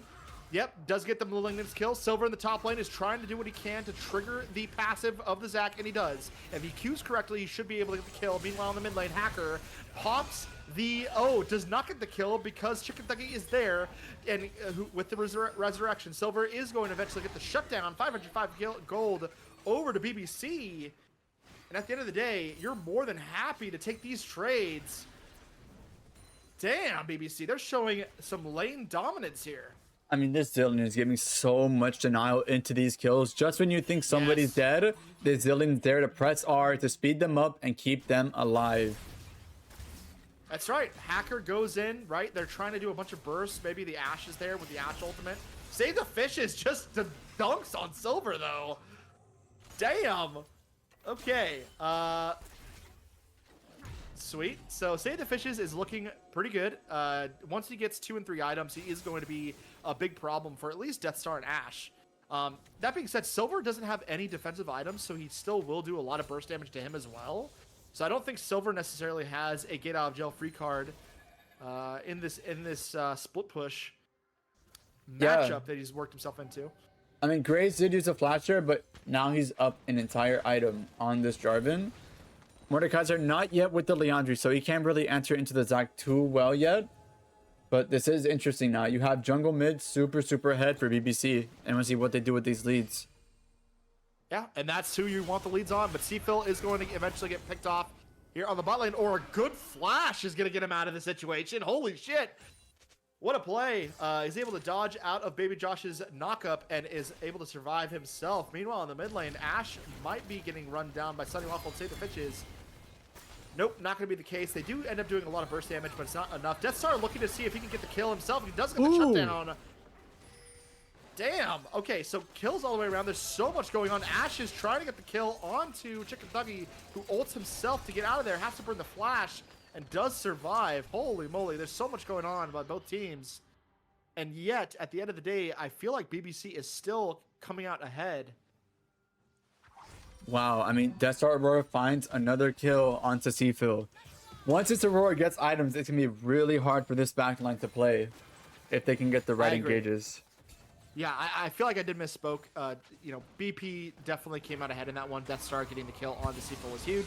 The nice shutdown gold goes over to him. Meanwhile, on the top side, Silver and Inbred Loser. It's a battle as old as time itself, trying to see what he can do against both Save the Fishes and Inbred Loser. He's going to go ahead and pop the ultimate. So Silver is now going to try to shut down Save the Fishes, but he doesn't realize that he does a lot of burst damage in this matchup. And now Inbred Loser is back to fight. Silver is trying to do what he can to survive, and he doesn't have the W in time and is going to fall to Inbred Loser. So Save the Fishes doing what he can in that ultimate, dodges enough of those Qs, and BBC pulls out ahead. Wow, I mean, Save the Fish is wiping a few sweats there off his shoulder. Entirely possible because of the Graves books that give him MR on his E dash. Without that extra magic resist, Graves would have for sure died there. 100% would have fallen, but he did dodge enough of those Qs with his E. The grit stack was there to keep him alive and healthy. And now, I mean, yeah. Go ahead. I mean, now like this grade is 800, 900 gold bounty. You gotta be really careful coming into this dragon fight if you're BP, or sorry, BBC. Yeah, you definitely do. 36 seconds until this dragon's up, folks. Albie, would you mind doing me a quick favor? Oh, never mind. It's already up in the stream. We got it. My mistake. I thought it wasn't taken care of. You had already taken care of it. My mistake. No worries. Yeah, it looks like BBC is pulling the trigger and is going to be set up for this dragon first. There is a And that's Mordekaiser really- TP. Yeah. Mordekaiser is going to go ahead and TP. Immediately gets hit by the bomb. That's not going to matter too much. They're going to go ahead and take control of this bottom side. Say the Fish is just going to get tagged up, but he's able to get out of there with the flash. Meanwhile, Inbred Loser dives in, but he's not going to grab anyone. Meanwhile, Death Star immediately gets blown up. Yep, he gets the kill, and Seafill is trying to see what he can do next. He has to flash out to try to survive the damage. Hacker is in the backline trying to see what he can do, but a double kill comes out for Seafill. Meanwhile, Inbred Loser falls shortly thereafter. Silver is trying to see if he can pick up the fight himself. He's working with Ash to see if they can pick off Save the Fishes, who is on the backline, but it looks like he might be just out of range of Silver and Ash. Whew, what a fight. 2 down for the side of both teams. But Save the Fishes is low and is not looking like he's healthy enough to fight off. Both of them have flash. Silver and Save the Fishes. The flash forward, the shutdown coming over for Silver. It's going to look like a strong fight for them. Hacker will be up, and he just came up, so they are going to be able to take this dragon. A really good play by Silver. He was doing so much disruption and damage throughout the course of that fight. But there's a TP coming in from Inbred Loser, so it looks like they want to turn up the fight around and see if they can contest themselves. They don't have the jungler, so the smite is going to come down from the side of PP. Is Inbred Loser going to be able to get out of here? It looks like he's just going to be cannon fodder for absolutely no reason in this one. And Seafill does get jumped on by Hacker as well. He's going to try to see if he can do as much damage to take out Baby Josh, and he's not. Ash is on a rampage. Seafill does end up slaying Silver, and Chuck and Thucky kills Baby Josh in the interim. Death Star is trying to chase down Sandy Waffle, and he's going to be able to get the kill there as well. So a shutdown for him. There is way too much going on, and I am not too sure who ended up coming out ahead in that fight. Wow, I mean, I think that's big for BP. Silver got the shutdown onto Graves. Desert came back, absolutely smurfed the start of that second fight. He flashed over the wall on the Annie stun, so Annie didn't have her stun afterwards, and got a 3-man ult without that passive onto the Jarvan and the Ashe, but it wasn't enough. And Death Star's able to clean up and get another shutdown onto the Corki. Yeah, so a lot of gold injected into BP, and they're going to need it. The gold lead is still about 1,000 gold for the side of BBC. So definitely, the game is still in a in a deadlock. 2 dragons for each team, pretty much even gold at this point in the game. You know, I feel like it's a really tough ask for the side of BBC that the longer this game goes. You know, to truly blow someone up at the start of a fight, which is really what they need to be doing. Yeah. No, I think BBC, you know, they got to stick back to their strengths, playing and focusing as a team.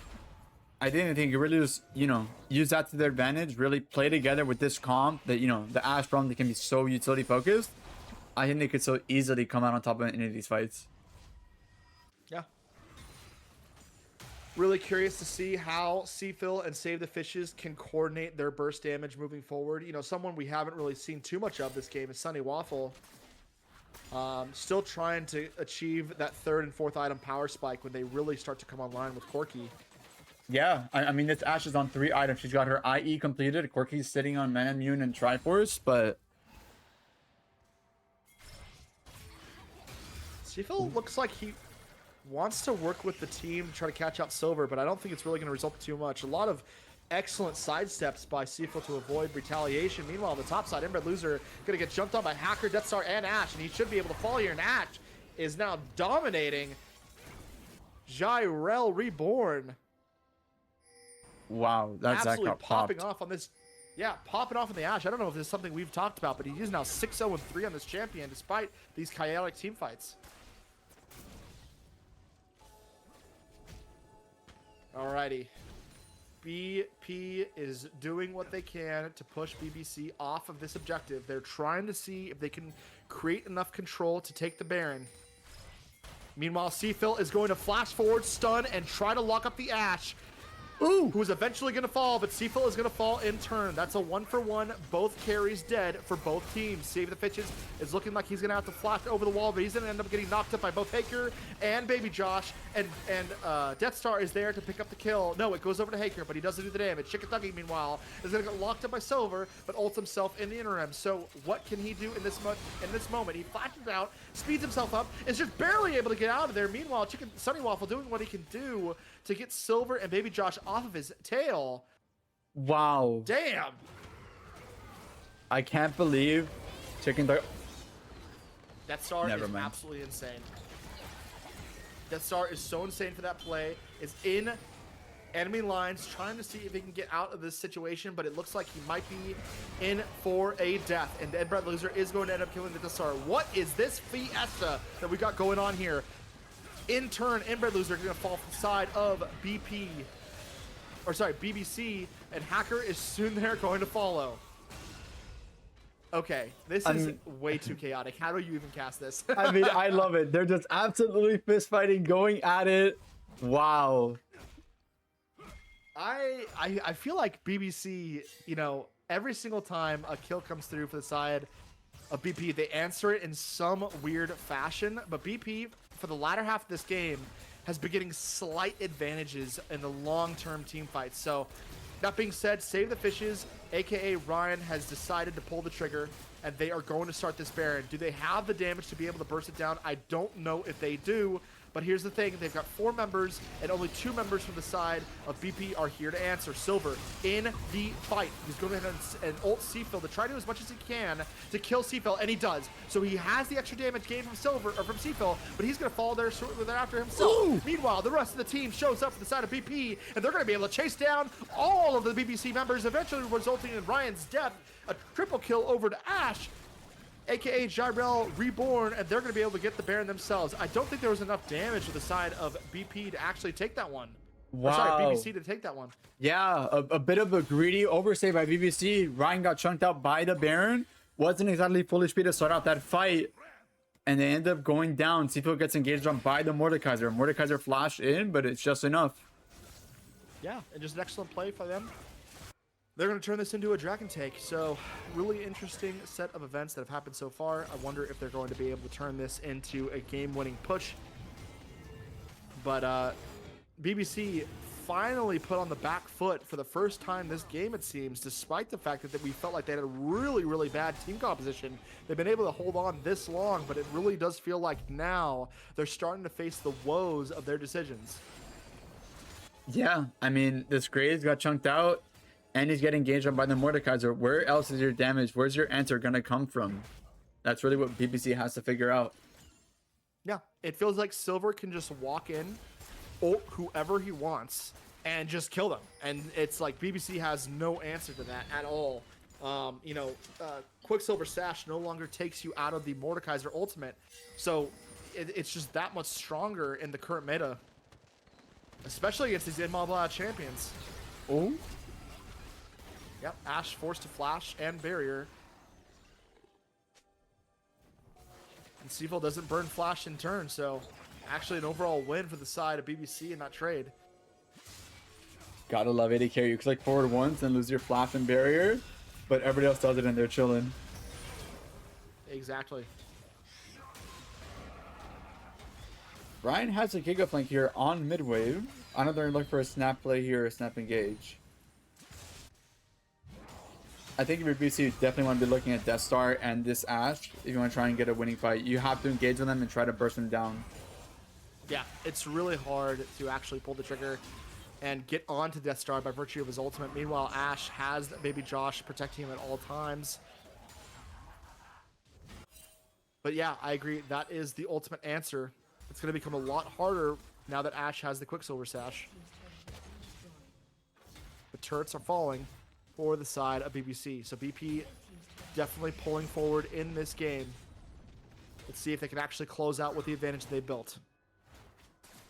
Yeah, I mean, we've still got 3 minutes or so, but I think for BBC, this is your time to really just try to farm, try to catch up, get a bit of gold on these waves, and, try to develop a game plan for who you want to be focusing, how you guys want to try and win this game.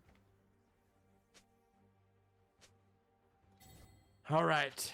Objectives-wise, we've got Dragon up in 2 minutes and 45 seconds. It's quite a long time.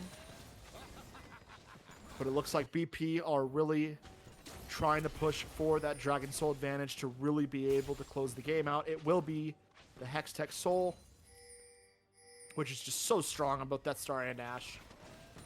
Really all the members of this roster. Oh. T-Fill. That is crazy. Auto attacked? That is Auto-attack? disgusting. No way. Okay, that is so crazy. Death Star is able to get the kill there with literally 3 buttons. That is not to mention, disgusting. one of them missed and still won that fight is crazy. Inbred Loser looking to take advantage of the fact that it's only a 2v4, but the teleport is coming in for Silver to try to even up the team fight. Meanwhile, Hacker takes too much damage and is forced to back off, and Silver is up in the front lines and does end up ulting. Meanwhile, Ash is getting jumped on by Inbred Loser, who's going to fall shortly thereafter. Death Star has made his way back to the fight. Silver does end up getting the kill on Corky, and Ash gets a kill on Inbred Loser. At the end of the day, BP looking like the victors in this fight. I mean, yeah, if you're BBC, you're fighting without C-Fill, you're fighting without numbers. I mean, it's really hard to force it if you guys don't have a good open look. And they just didn't have it. Really, it feels like, you know, the team comp is starting to struggle with what they are trying to do, what they can do to get ahead in the game. They don't have the burst damage that they need to actually take out any of the members, it seems, on the side of BBC, or BBE rather. Yeah, and I mean, going back to that bot fight, I mean, Aurora misses E, still gets Annie to have, flashes to follow her flash, and then just kills her under turret. Wow. Yeah, it was like auto attack E, and she was dead. It was so crazy. I think it was auto Q because her first E missed. I honestly think it was just auto Q. Wow.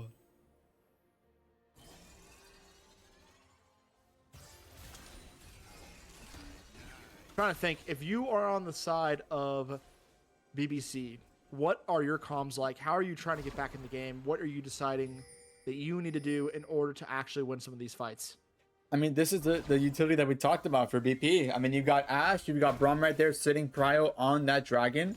It's hard to enter when you have this Ash, Hawkshot, and Arrow just threatening you anytime you try to face check a bush. Yeah, so I agree.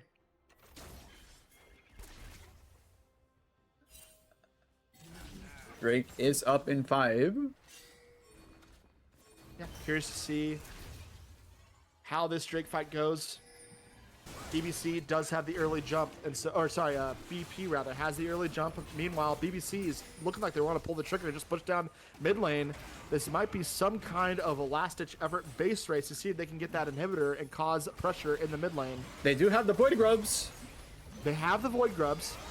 Hacker is in the middle, trying to see if he can get behind them, but Silver ults C-Fill and falls, but C-Fill should fall shortly after. Death Star is doing so much damage to the back line. And Hacker is here. Hacker did eventually come through and does get the kill onto Sunny Waffle, but dies, and he does. So it does look like BP rather is going to eventually chase down the members of BBC, and so I think that should be the end of the game. Off of that play, Save the Fishes is still alive, and it just looked like a bit of a desperation play. They didn't really track Hacker too well, and it ended up being their ultimate demise once Hacker got on the back lane or the backside of their team fight. I mean, yeah, the Mordekaiser ults the Annie, but I mean, you know, the Annie got the stun, she got the kill, but it took too long to kill that Mordekaiser. By the time, you know, the ult ran out, she was dead. She was dead indeed, and now BP is pushing to even up this series. 1-1 will be the scoreline, and questions are raised if BBC actually has the power to be able to beat some of these strong lanes. I think a big issue in this game was their team fight, but it looks like I spoke too soon, as BP is going to be chased out of their base. Wow, what a banger. A banger indeed. Hacker is back in, and Death Star says, no, we're not done. 2 kills come out, but they are low. And now Sunny Waffle is looking to get a kill, and he does, but falls himself. Ash is looking like they want to get the kill onto Sunny Waffle, but here is Inbred Loser with some return damage. It doesn't look like he has enough to be able to actually do anything. A double kill coming from Ash. 15-1-7 for Jyrel in this game, and I don't think I spoke too soon. BP is going to look to end this game off of this push, and they're going to even up this series. Wow, great series from Death Star, great series from Jyrel as we go to 1-1. Yeah, just good game all the way around. 15-1-8 is an absolute monster scoreline for Jyrel. All right, and we are back with draft for game 3. Blackmage, how are we feeling? Feeling really good. This is an excellent back and forth for both of these teams. I feel like both are really showing their strengths, and why they deserve to be at the top. I do feel like it was a bit of a draft blunder for the side of BBC in that game too. They really didn't have any answers going into that late game, and some of the lanes really struggled to get a foothold. But despite the fact of that, BBC still put up a fight all the way up into that last team fight pretty much. So still really impressive for them, but I definitely want to see some cleaner drafting going into this game 3.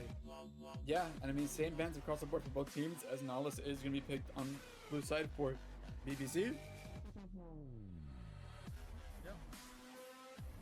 They are looking for that engage, so I do want to see what BP responds with. I want to see Death Star on playmakers, stuff like the Silas, stuff like the Ari, things that might be banned on second phase. So you want to see maybe, you want to pick it early on, maybe on this third pick right here. Yeah, I definitely agree. Ezreal, a great pick this early in the game, especially with the 80 carries that are already off the board. Not to mention that it is just so strong in the Nautilus. You can essentially nullify the hook almost every single time by buffering the arcane shift.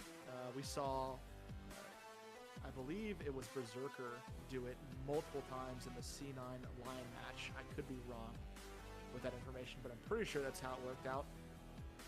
I mean, yeah, and then there's a Leona as well to match on the side of on BP. Yeah, I wonder what the answer is going to be for the side of BBC. What kind of 80 carry they have planned to play into the Leona Ezreal. Still a lot of options on the field. Besa grabbed for them, so still don't know if that's going to be jungle or top and Besa. The option is available, but the Kaisa picked with the Nautilus. That is a classic combo and really does signal that they want to do a lot of diving. I think this is good from the side of BBC. I think, you have good champions. Kaisa not great synergy across the board. And you have Mbessa going on for Ryan as well. I think this is, you have jungle on comfort. I think this is good. So I want to see what BP responds with here on 3. Yeah. Do you think that Ryan will take this in the jungle? Yes. Yeah, he plays Mbessa jungle. Yep. Interesting. Okay. So then, yeah, signaling their jungler. Already, we got Diana picked for the side of BP. I am not too familiar with Hacker's Diana game, if he does plan on taking that into the jungle, which I would assume he is. This could be jungle mid flex. I'm not sure, but I think it's leaning jungle. Interesting. Okay. So the Galio pick is, or the Galio ban comes out from the side of Baggy Pampers. Big Bird Club probably going to elect with I think this should be Ari ban. Yeah, Yasuo you want to take well. a lot of the playmakers. Yeah, the Yasuo, I agree. Ari ban would be good. Like you were saying earlier, you want to take Death Star off of these playmaker champions. What I think would be really scary, and I'm not too sure if he plays it, but does Death Star play LeBlanc? It could be spooky, but I'm not sure. He plays LeBlanc-esque champions. I Yes. feel like what's her name? The champion he just played. Losing my mind. Hold on. Aurora. Aurora is so similar to LeBlanc in multiple ways. Yeah. I mean, great mobility, great, resets as well. Mm-hmm. But yeah, they do take away the Zed. Which I think is smart because they've already pinned that they're going to play an AP jungler, not to mention that Ezreal does a lot of AP damage. Yeah. So the AD mid laner is definitely something that they are kind of setting themselves up for. Nefiri is still available. Orin blind. So they are going to hide mid for just a little bit longer. So we're not fully sure if this is Dino jungle just yet. But it is worth noting that with both sides winning a game across the board, because of match score and because of BBC still being undefeated technically, they are going to lock first seed. So Saturday's matchup at 3 will be BP versus TPR, and 7 p.m. will be BBC against Silvermanes. Awesome. It's going to be a really interesting match and setup. Shogoth picked as the answer into the Ornn. Yeah, I mean, it makes sense. The Mordekaiser is out, so a lot of these weak side tank champions could be up a little bit longer or up a little bit more. Now the Mordekaiser is out because of Fearless. That's going to be a Lissandra for BBC. I love Lissandra in this scenario. I think it stops Diana and Leona from doing what they really are trying to do. Here's the problem. It's very counterable in the mid lane. Not only Silas on that, 5 pretty big. Silas on 5 would be huge. But here's the thing. Cho'Gath is so bad into Ornn, actually, though, because if Cho'Gath tries to knock him up, he has to time the silence perfectly, or else Ornn can W forward, not being knocked up, and does a winning trade against Cho'Gath almost every single time. So the silence, you called it, and it's getting grabbed for the side of BP, Death Star. Oh no, it's the Nivea, which you it's the bird mentioned earlier. Yeah, It is the bird. I think it's a good pivot for BP. Silas does look kind of crazy here. All right.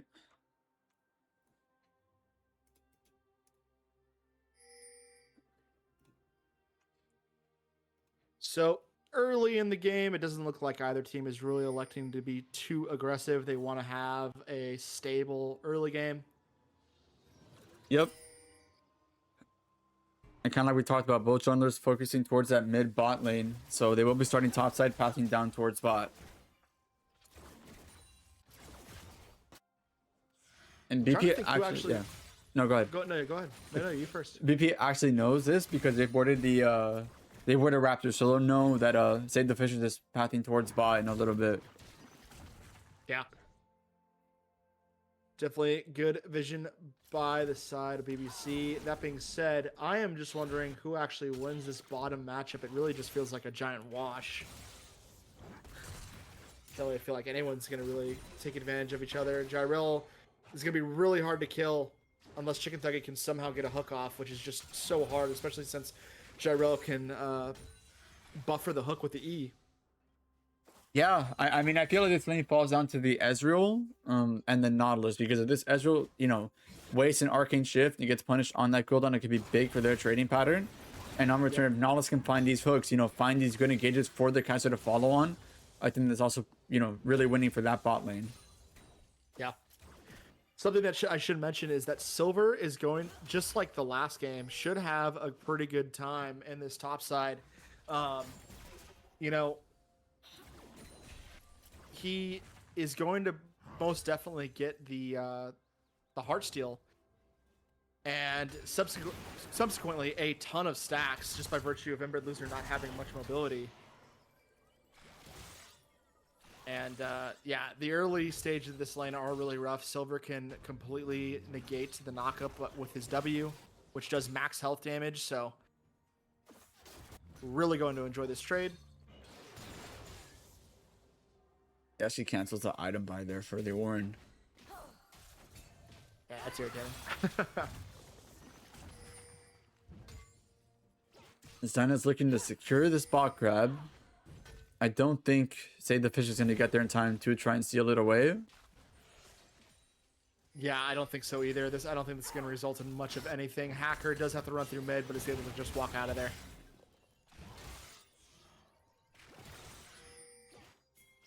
So Hacker's looking to contest with this other scuttle. Now, that could result in something. Save the Fishes does understand the pathing at this point, so he's going to prevent Hacker from doing both the scuttle and the birds, possibly, unless Death Star has something to say about it. Save the Fishes is going to try to use a lot of his early prowess. Does he get the flat, or does he get the smite? I'm not too sure if he got it or not. That being said, Death Star is here for the follow-up, but so is Seafill. He's going to flash root onto Hacker, and they end up getting the first blood over to BBC. Death Star is not able to actually follow up, but Seafill has the red buff. He might be able to just auto-attack him down. We'll have to wait and see, but the stun comes out. Death Star should be able to walk out of there, but a first blood going over to BBC and Save the Fishes is going to feel really good about that one. I mean, yeah, it's what we talked about. That team play from BBC is no joke. They're willing to snap on you in just a second and punish where they can see it. And we saw it right there on that play. Yeah. Not only that, but Loser is going to get the first kill on this top side. And that is definitely not how that matchup's supposed to go. Gets so much damage onto Silver unretaliated. BBC pulling ahead in this team fight, or in this game. Hacker's actually looking for that Raptors respawn, but Nautilus covers it just in time. And they might look for re-engage here on no flash on Diana. Yeah, and that's going to feel really, really bad. Hacker, if he falls here, is going to be absolutely hating life. That's not the direction you wanted to go, and that's a kill over to Seafill in this mid lane. Seafill, who hasn't even based yet, is 2-0 on this Lissandra. What a start for BBC. Yeah, this is going to feel so disgusting if you're Death Star. You have no answer to what Seafill is going to be able to do in this lane. Not only that, but your solo lane on the top side is also falling. So this is just going to feel real bad. You've already got 3 losing lanes at this stage of the game. A 2k gold lead nearly at 5.5 minutes. Yeah, big resets coming in here for Lissandra and for the Ambessa. Oh my gosh, Inbred Loser just forced the flash out because Silver managed to not land the knock-up. I think BP is getting a little nervous after this early game. Good pressure by Seafill toward that Raptors. Keeps Dinah on that back foot. I think they could look to Dragon here. If you're BBC, you see Diana on that top side. You have Prio on bot lane once Nautilus comes back to lane. Yeah. BP is definitely going to be feeling a little bit nervous about this one. Just by virtue of the fact that you are already behind 1.5k gold. Meanwhile, on the bot side, it's not looking much better. No shot does he get the kill on the Silver. Okay. So a very, very marginal trade for the top side. Both top laners definitely going to have to back after that. Hacker is looking to see if he can do anything. He's going to end up taking the top side by virtue of Save the Fishes being on that bot lane and forcing Jyrel and Baby Josh out. Jyrel notably took or had to use both summoners in that trade. And so the Dragon's going to go over to BBC. They've been taking everything in this early game. Yeah, I mean, it does sting a little bit for Ambessa because you didn't clear your weak side into making that bot play. So she is going to shed a few of her camps, but they do seem to take something down. So maybe Imber can try to punish this Diana who has no flash. He most definitely can punish. If he gets the knock-up, this is going to look absolutely disgusting because Seafill is on his way. Since Seafill is here, but he doesn't have the flash to be able to root. But he does get the knock-up and the slow. If Hacker falls here, it is going to spell disaster. And guess what? Inbred Loser gets the kill, so he's going to turn a losing top lane into an even worse situation for Silver. Wow, I mean, what a state of the game for BBC. So not only is your mid laner 2-0, but now your top laner is also 2-0. Yeah, and you know, Diana's one of those champions that's such feast or famine. It's never going to pull ahead if you have a rough early game, it feels like. Unless a complete miracle happens where he's able to get up a few kills in a big team fight. And look at this pressure. Yeah, no, go. No, you go ahead. Please. Look at this pressure from BBC. Right now, they question mark pinged red buff where Diana is before she got there. They didn't know where the Ambessa is, and now they're picking their own bot side jungle because they don't know where the Lissandra or Ambessa is. So because of that map-wide pressure, now they're not sure what they can or can't do on the map. Yeah, I agree. Seafill, just by virtue of walking halfway down, is already forcing them back under tower. And, I mean, look at the side of BBC. Look at the control they've got in this bot lane, or this bot jungle. This is a no-go zone for Hacker, and now he's on the grubs, but I feel like if Seafill decides to rotate... Okay, they're actually going to end up giving this up. They really don't want to push their advantage too much, which I think is a good call. It's kind of a mirror state of what we saw just, a minute ago, but the difference is, they know Ambessa's in the bot jungle, but what can they really do about it? I mean, Anivia's going to get pushed in, and their bot lane can't really come over to contest.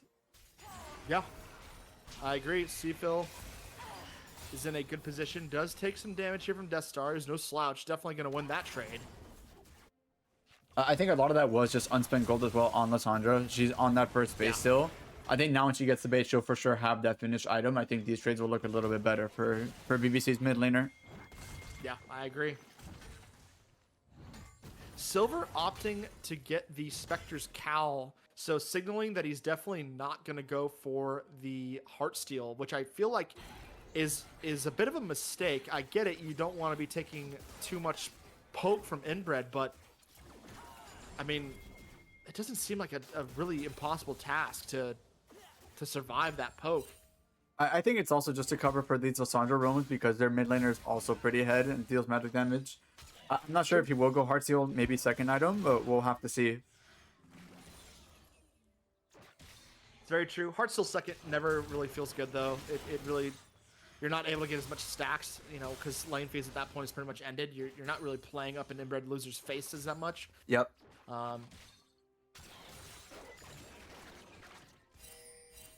That being said, Ember Loser's having a great time in this matchup. This is definitely not an easy matchup for Cho'Gath, and he's making it look easy. Yeah, I mean, you're going to see a big reset coming in here for Ryan as well on the Mbessa because, you know, he's got these bot camps to clear out, but you got Hacker's resets coming in here. bot side. Wow. Okay, Yeah. so he just knocks the Packer and walks away. Yep. Nice seeing you. That's crazy. Which is interesting because Silver had the ultimate. I wonder why the call was to not use it there and I mean- allow Hacker to get on top of him. He was low mana, but I'm not sure. I mean, you do have Dragon in a minute. Maybe they did want to use a few spells before that timer. Seafield's Did here, they but get he's the spawned out by the cancel? ward. Ooh, they got the cancel. They got the cancel. They are definitely going to be diving Hacker. Or Silver rather. He is not going to be long for this world. But meanwhile, on the bot side, Chicken Thuggy is going to end up getting stunned up. BP trying to do what they can to get the kill onto Chicken Thuggy, and they're going to. So Jyrel is going to get a kill of his own. But meanwhile, on the top side, Inbred Loser is going to get a kill there. And he's on a killing spree, 100 gold bounty, 200 gold bounty to his name. And he's also going to get the second tower plate. So a lot of gold injected into the top side. I think you take that trade if you're on the side of BBC.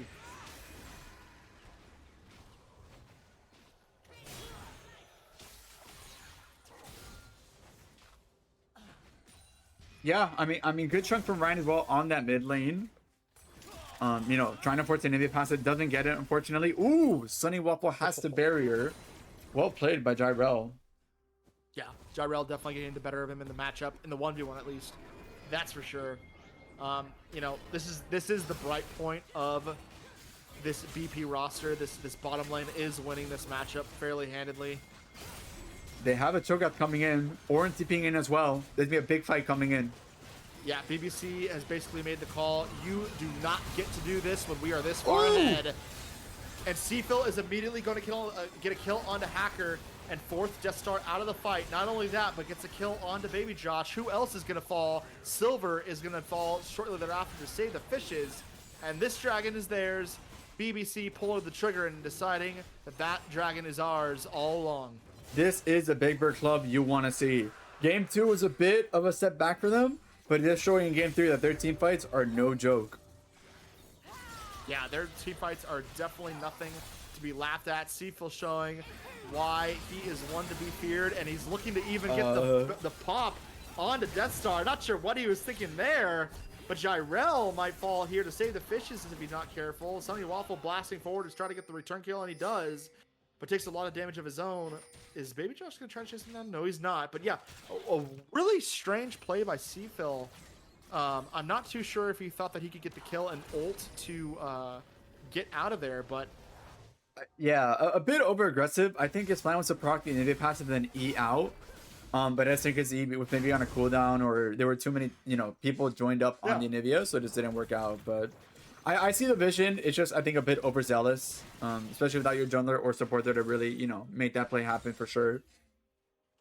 yeah, I agree. Oh, show me that double camp. Let's go. Chicken Thuggy stops Death Star in his tracks. Baby Josh offers some emotional support. But yeah, I mean, like you mentioned earlier, this Diana is behind, you know, on that early game. This Mbessa, you know, has her first item for a while, but Diana just got hers. But she's still down to almost 30 CS. Yeah, and here's the thing. When you're Diana and you're behind, and now you've got the Dusk and Dawn as your first item, I almost feel like you're even extra behind. You really don't have any stats that you need to really do enough damage in the fights at this point. Dusk and Dawn is great in the early game. But now that we're at the mid game, it's really not going to help that much in the extended team fights. Say the Fishes is down here looking to jump onto Baby Josh, who's not going to be long for this world. Ends up getting the ultimate onto Jyrel. Indeed, both of them are going to fall to Sunny Waffle, who gets the double kill. And now you're really in a bad situation where not only is your top, your And jungle, he got the and your smite. mid behind, but yeah, he did. But your bot is behind as well. I mean, Say the Fishes absolutely smurfed that fight. He ult buffers the Leona ult, so he doesn't get stunned and lands it onto the Ezreal without his flash. Kai'Sa ults into follow, and it just wipes up for that bot lane. Yeah. Not only that, but Inbred Loser just puts a show for us up on the top side and chases Silver down. That is a hungry, hungry lamb for a hungry, hungry beast. And Inbred Loser look like he's going to also go ahead and just take 2 plates. And there's nothing that Hacker can do about it. I mean, yeah, I mean, Dusk and Dawn is good on this Diana, but you need it with other items to help set you up with that on-hit effects. For example, like the Rift Maker, but if you're just not able to get that and get one shot under the turret, it's kind of hard for you to play. Say it ain't so. Save the Fishes gets a kill on the Hacker under the own tower. If you're a Hacker, I feel like you are just so sad that the game has gone this way. Silver looking like he wants to stop the backs. The Hollows obviously to take advantage of the fact that they are in their jungle. Will Chickaduggy even fall here? He might, and he does. Silver does end up getting the kill, but the return damage is there. Not only that, but Save the Fishes is just turning them into a meat grinder. Baby Josh is going to fall here shortly thereafter as Inbred Loser gets the double kill. Jyrel is looking to get the kill back, and he does get the shutdown, but another kill goes on to save. Hacker is just going to fall. Save the Fishes is looking to get 4 kills out of this extended fight, and is forced to flash under his own tower. He can dive this. He has ult. Yeah, if he gets the kill here, it's going to feel so bad for Hacker, and he's not going to. I like the confidence from Save the Fishes there. It's fine. You have Kai'Sa pushing in mid-wave. You know, it's a good play. But great team fight overall for BBC in that topside jungle. Not really sure what BP was looking for there. Yeah, and it's just an absolute bloodbath for BBC. I mean, I'm not one to call games early, but I really do feel like this game might be done for. The gold lead is just staggering. 8K for the side of BBC at only 17 minutes.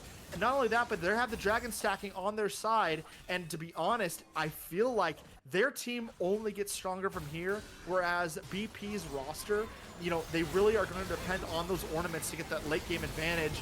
That being said, Hacker is going to fall here. Is he gonna get Seafel? No, he's not. He's just barely able to get out of there. Seafel gets the kill onto Hacker, who is just falling deeper into an endless pit. Wow, and I mean, that was all without the Mbeta, who was recalling. Mbeta just took her, I believe, 2nd or 3rd recall and almost one-shot an entire Spear of Shojin. Yeah. Albie, as a jungle main, how are you feeling in Hacker's shoes at this point? What are you trying to do to get back into this game? I mean, the problem is, like, you're picking Diana into this much CC and this much team fighting power. Diana really wants to set the fights up herself. You know what I mean? Like, she wants to be that engaged tool when she has the right tools and that follow-up. But if it's not there, then the champion just kind of rolls over. Yeah, indeed. Inbred Loser and Save the Fishes, I feel like, are way strong enough to be able to take on this 3v2. They have the Sandra TP. But they have the Sandra TP, and they're ready to pull the trigger. Baby Josh is not going to be long for this world. He's going to fall there shortly thereafter, and Silver is going to die as well. Hacker is trying to do what he can, but like we said before, does not have the tankiness nor the damage. Penta? Death Star is... There might be a Penta coming through, but Sunny Waffle is going to take it away from Ryan, and now Jyrel is the last alive, and they're going to be able to take this tower. And like I said earlier, I think this one's done and dust. I think BBC have done what they needed to do to pull the trigger and kill BP off the map. And it looks like they're pushing to at least get the inhibitor and see what they can do about any of the game. They might not get the inhibitor because it's under 20 minutes, but... I mean, great playmaking from BBC, and that was all without the Nautilus. The Nautilus was in mid pushing the wave. Nautilus wasn't even there to set up that fight. They did that all on their own, and now it's really well played overall, and there might be another fight here on this top side. Save the Fishes. Please stop doing it to this poor young man. He's going to end up killing Hacker in his own jungle once again, and he's going to get the buff. It's just so cooked. No. Poor Diana. And there's nothing you can do. It's just so scuffed at this point. Ryan is so ahead on this champion. He's tracking him perfectly. He knows exactly where he's going. And he's taking his camps. He's got, what is this? I'm fairly certain it's a 4-level lead. It's a 3-level lead, but it's about to be a 4-level lead. Does that start a ball? They're losing mid for this, so they don't have their wave clear without this Anivia. Yep, they lost tower. They could lose the turn here. There's no tower. Yep. There's no tower. Oh, but they try to walk Death away. Star, Yeah, Death Star is just gonna fly his little wings up that bot lane. I mean, hats off to Inbred Loser. There's been multiple lanes. I think it was last game and this game where the matchup is definitely not favorable, and yet he was able to win both matchups solo. I mean, he just lost his first plate. Like, top tower just went from 5 plates to 3, but before that, he never lost a single turret plate until now. Yeah, it's just crazy. Sifo is looking like he really wants to put on the hurt onto Silver. Sunny Waffle here is to match him up. Does a ton of burst damage onto him by virtue of the items he's built, and Silver just a little too far push with not enough vision. This is gonna result in a Baron, and I would assume the end of the game. Yeah, I mean, not much you can do if you're BP here. Your tank is, your front line's main tank is dead. They're gonna look for a turn here maybe, or a contest, but Ezreal's on mid wave. I'm not sure how much you can really get here. I don't think you can contest, especially with Cho'Gath here with the ultimate available. Hacker is going to get immediately blocked up and just destroyed. Tries to go over the wall to get the steal. A valiant attempt. I feel like you have to make that attempt to try and stay in the game, but at the end of the day, it is just an insurmountable force that you are facing up against. Yep. We're slowly approaching a 15k gold lead at 21 minutes, and you know, with the champions that are elected on BBC's side, that is not a gold lead that you can easily surmount. I mean, yeah, we talked about it in drop. This is very much a BBC comp. These are champions that they have comfort on, champions they really like, and you know, they got that early mid-game lead and they never look back. Yeah, I feel like Ryan definitely a core point in that strategy, just maintaining the aggro, the aggression throughout the game, directing their team where they needed to be in the opposing jungle. And Silver looks like he's trying to do what he can to start off a fight, and they do get Chicken Ducky, so it looks like a bit of a win for the side of BP, but I think they're starting to get slapped in the face with the wallets of BBC. Seafill is able to do enough damage to take out Baby Josh. Meanwhile, Jirel is trying to do what he can to get the return kill, but Save the Fish just blows him up. Meanwhile, Death Star is going to fall to Sunny Waffle, who just does so much damage in the back. The call has been made. Boys, it's time to end the game. Save the Fish is going to get left behind to take the Dragon Soul, but Inbred Loser and Sunny Waffle are going to try to do what they can to march down and end it. I don't think Hacker is going to be healthy enough to do anything about it. They probably won't be able to end it, but they are definitely going to be able to get these inhibitors. They could look to double inhib here and then open through bot with Baron to end the game on the next wave. I think that might be what they're looking to do. Yeah, I really don't feel like there is much left for BP to do to try to salvage this one, especially once this last tower is gone. You really do not have an answer back into this game. They don't even know where the remaining members of BBC are, and yet Baggy Pampers, I feel like, cannot do anything about it. They are going to spot Ryan on that top side on ward, but I don't think there's much you can really do about that. I think they're just trying to play waves and try to stall scheme up with the Univia if you're BP. Yeah. But I mean, this Diana just can't play, man. She's lower level than their Leona. It's so rough if you're this Diana. Yeah. I guess the conversation then shifts, you know, who do we feel like deserves player of the series, the MVP of the series? In my opinion, I feel like you have to give a lot of credit to Inbred. He has enabled that top side to just be absolutely abusable by himself. He won 2 matchups that were, you know, losing matchups solo, and has established a lot of the lead for his team. That being said, Ryan is also a great pick. Seafill and Sunny Waffle doing a lot of the heavy lifting as well. It's really hard to decide when your team has just been so dominant in 2 of these games. I think that's what makes it so hard, you know, to pick, because as a team, BBC just plays so well, you know, as just that, as a solid unit, you know? Inbred really holding things down topside enables Ryan to play towards that mid bot so well. Yeah, and so much damage is being put down onto Death Star. He is not going to stay around for long. It's a meat grinder for the side of BP and BBC. Crazy. Putting the hurt down in this series. They're going to win 2-1. A hard-fought match. A hard-fought series. But at the end of the day, BBC takes first place in the Hardwire League. And we are going to be joined here by Ryan, aka Save the Fishes, your player of the series. Yo, Ryan, there he is. what's up? What's up, Ryan? Howdy. I'm doing fucking great. How you guys doing? We're doing good. We're doing good as well. An excellent series, man. I mean, I'm really, really excited for your team. You know, with that win, really with the last win, you lock in first place. So how does your team feel moving, into playoffs? Do you feel confident against the teams that you face throughout the season? Just give me your overall thoughts. Yeah, I mean, I think that everyone on the teams in the playoffs, they can definitely put up a fight against everyone in the playoffs, right? So it's definitely gonna be a pretty competitive series, I think, especially with the best of 5 when it starts coming down to it, right? I mean, because like just in those games alone in that series, we were kind of biding our time, waiting for a lot of the really hard CC champs that they like to play to go away, and then we could kind of run wild with it in the third game was the plan, because their champs were definitely making the game very hard to play. Yeah, I mean that kind of ties into my question for you. Going to game 3, after game 2, you guys had never lost a match, and then game 2 kind of doesn't go your way. What was the mental like going into game 3 for you guys? Yeah, I mean, we honestly in game 2 we kind of lost in draft. We felt like where we started picking stuff that we all play and we're comfortable on, but we weren't actually sure what the actual game plan was.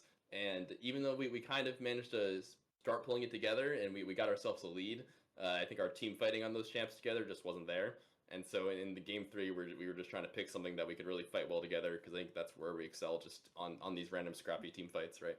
Yeah, and I think that definitely translated that. Seafield got those early kills. In the mid lane, you guys translated it towards topside with the Cho'Gath. And from there, just opening the map up bot side really set you guys up to put enemy jungle behind, and also put you guys ahead as the team. Yeah. I mean, they took a game off us, so I had to take their entire jungle. Makes sense. Makes sense. Yep. Something that I was curious about. It really feels like as the league has progressed, there's these standout players that a lot of us talk about behind the scenes. Death Star being one of them, just a really talented mid laner that a lot of teams are pretty afraid to play against. But it really did feel like almost every single game, even in the game that you lost, you had some great answers to what they wanted to do. And I just have to ask, upon prepping for this set in particular, was there a lot of talk about individual play in lanes, or are you just really focusing on your game plan, what your team does well, and just not trying to get lost in the weeds? Right.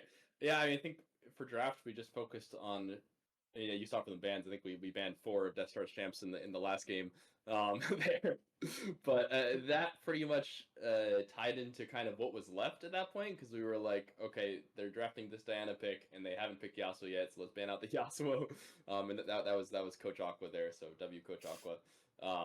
And then from there, we were just like, well, they actually don't have much left to really contest our champions that well, and so we don't necessarily always focus on the lane, but we actually ended up picking some pretty strong lanes, I felt like.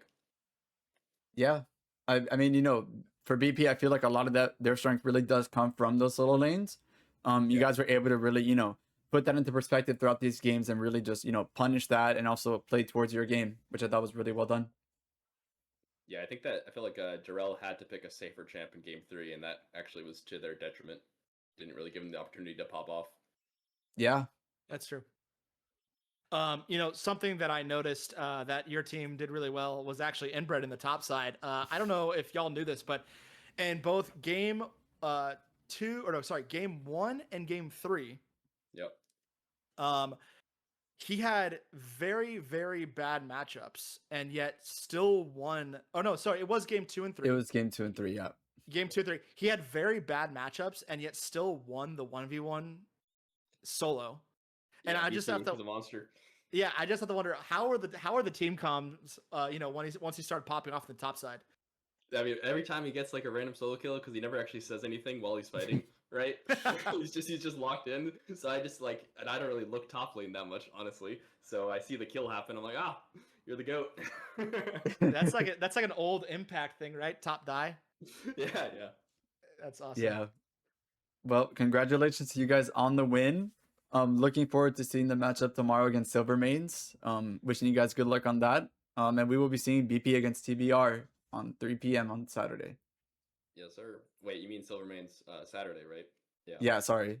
Yeah. Wait, Silvermane's no, because we're first seed. Yep, and Oh, Silvermane's you guys are fourth. first seed. Oh, okay, yeah. Yep. What time is that? I can't remember. 7 p.m. Right. Awesome. Yep. Cool. Thank you Alright. for coming in, Ryan. Appreciate it. Yep. Thanks.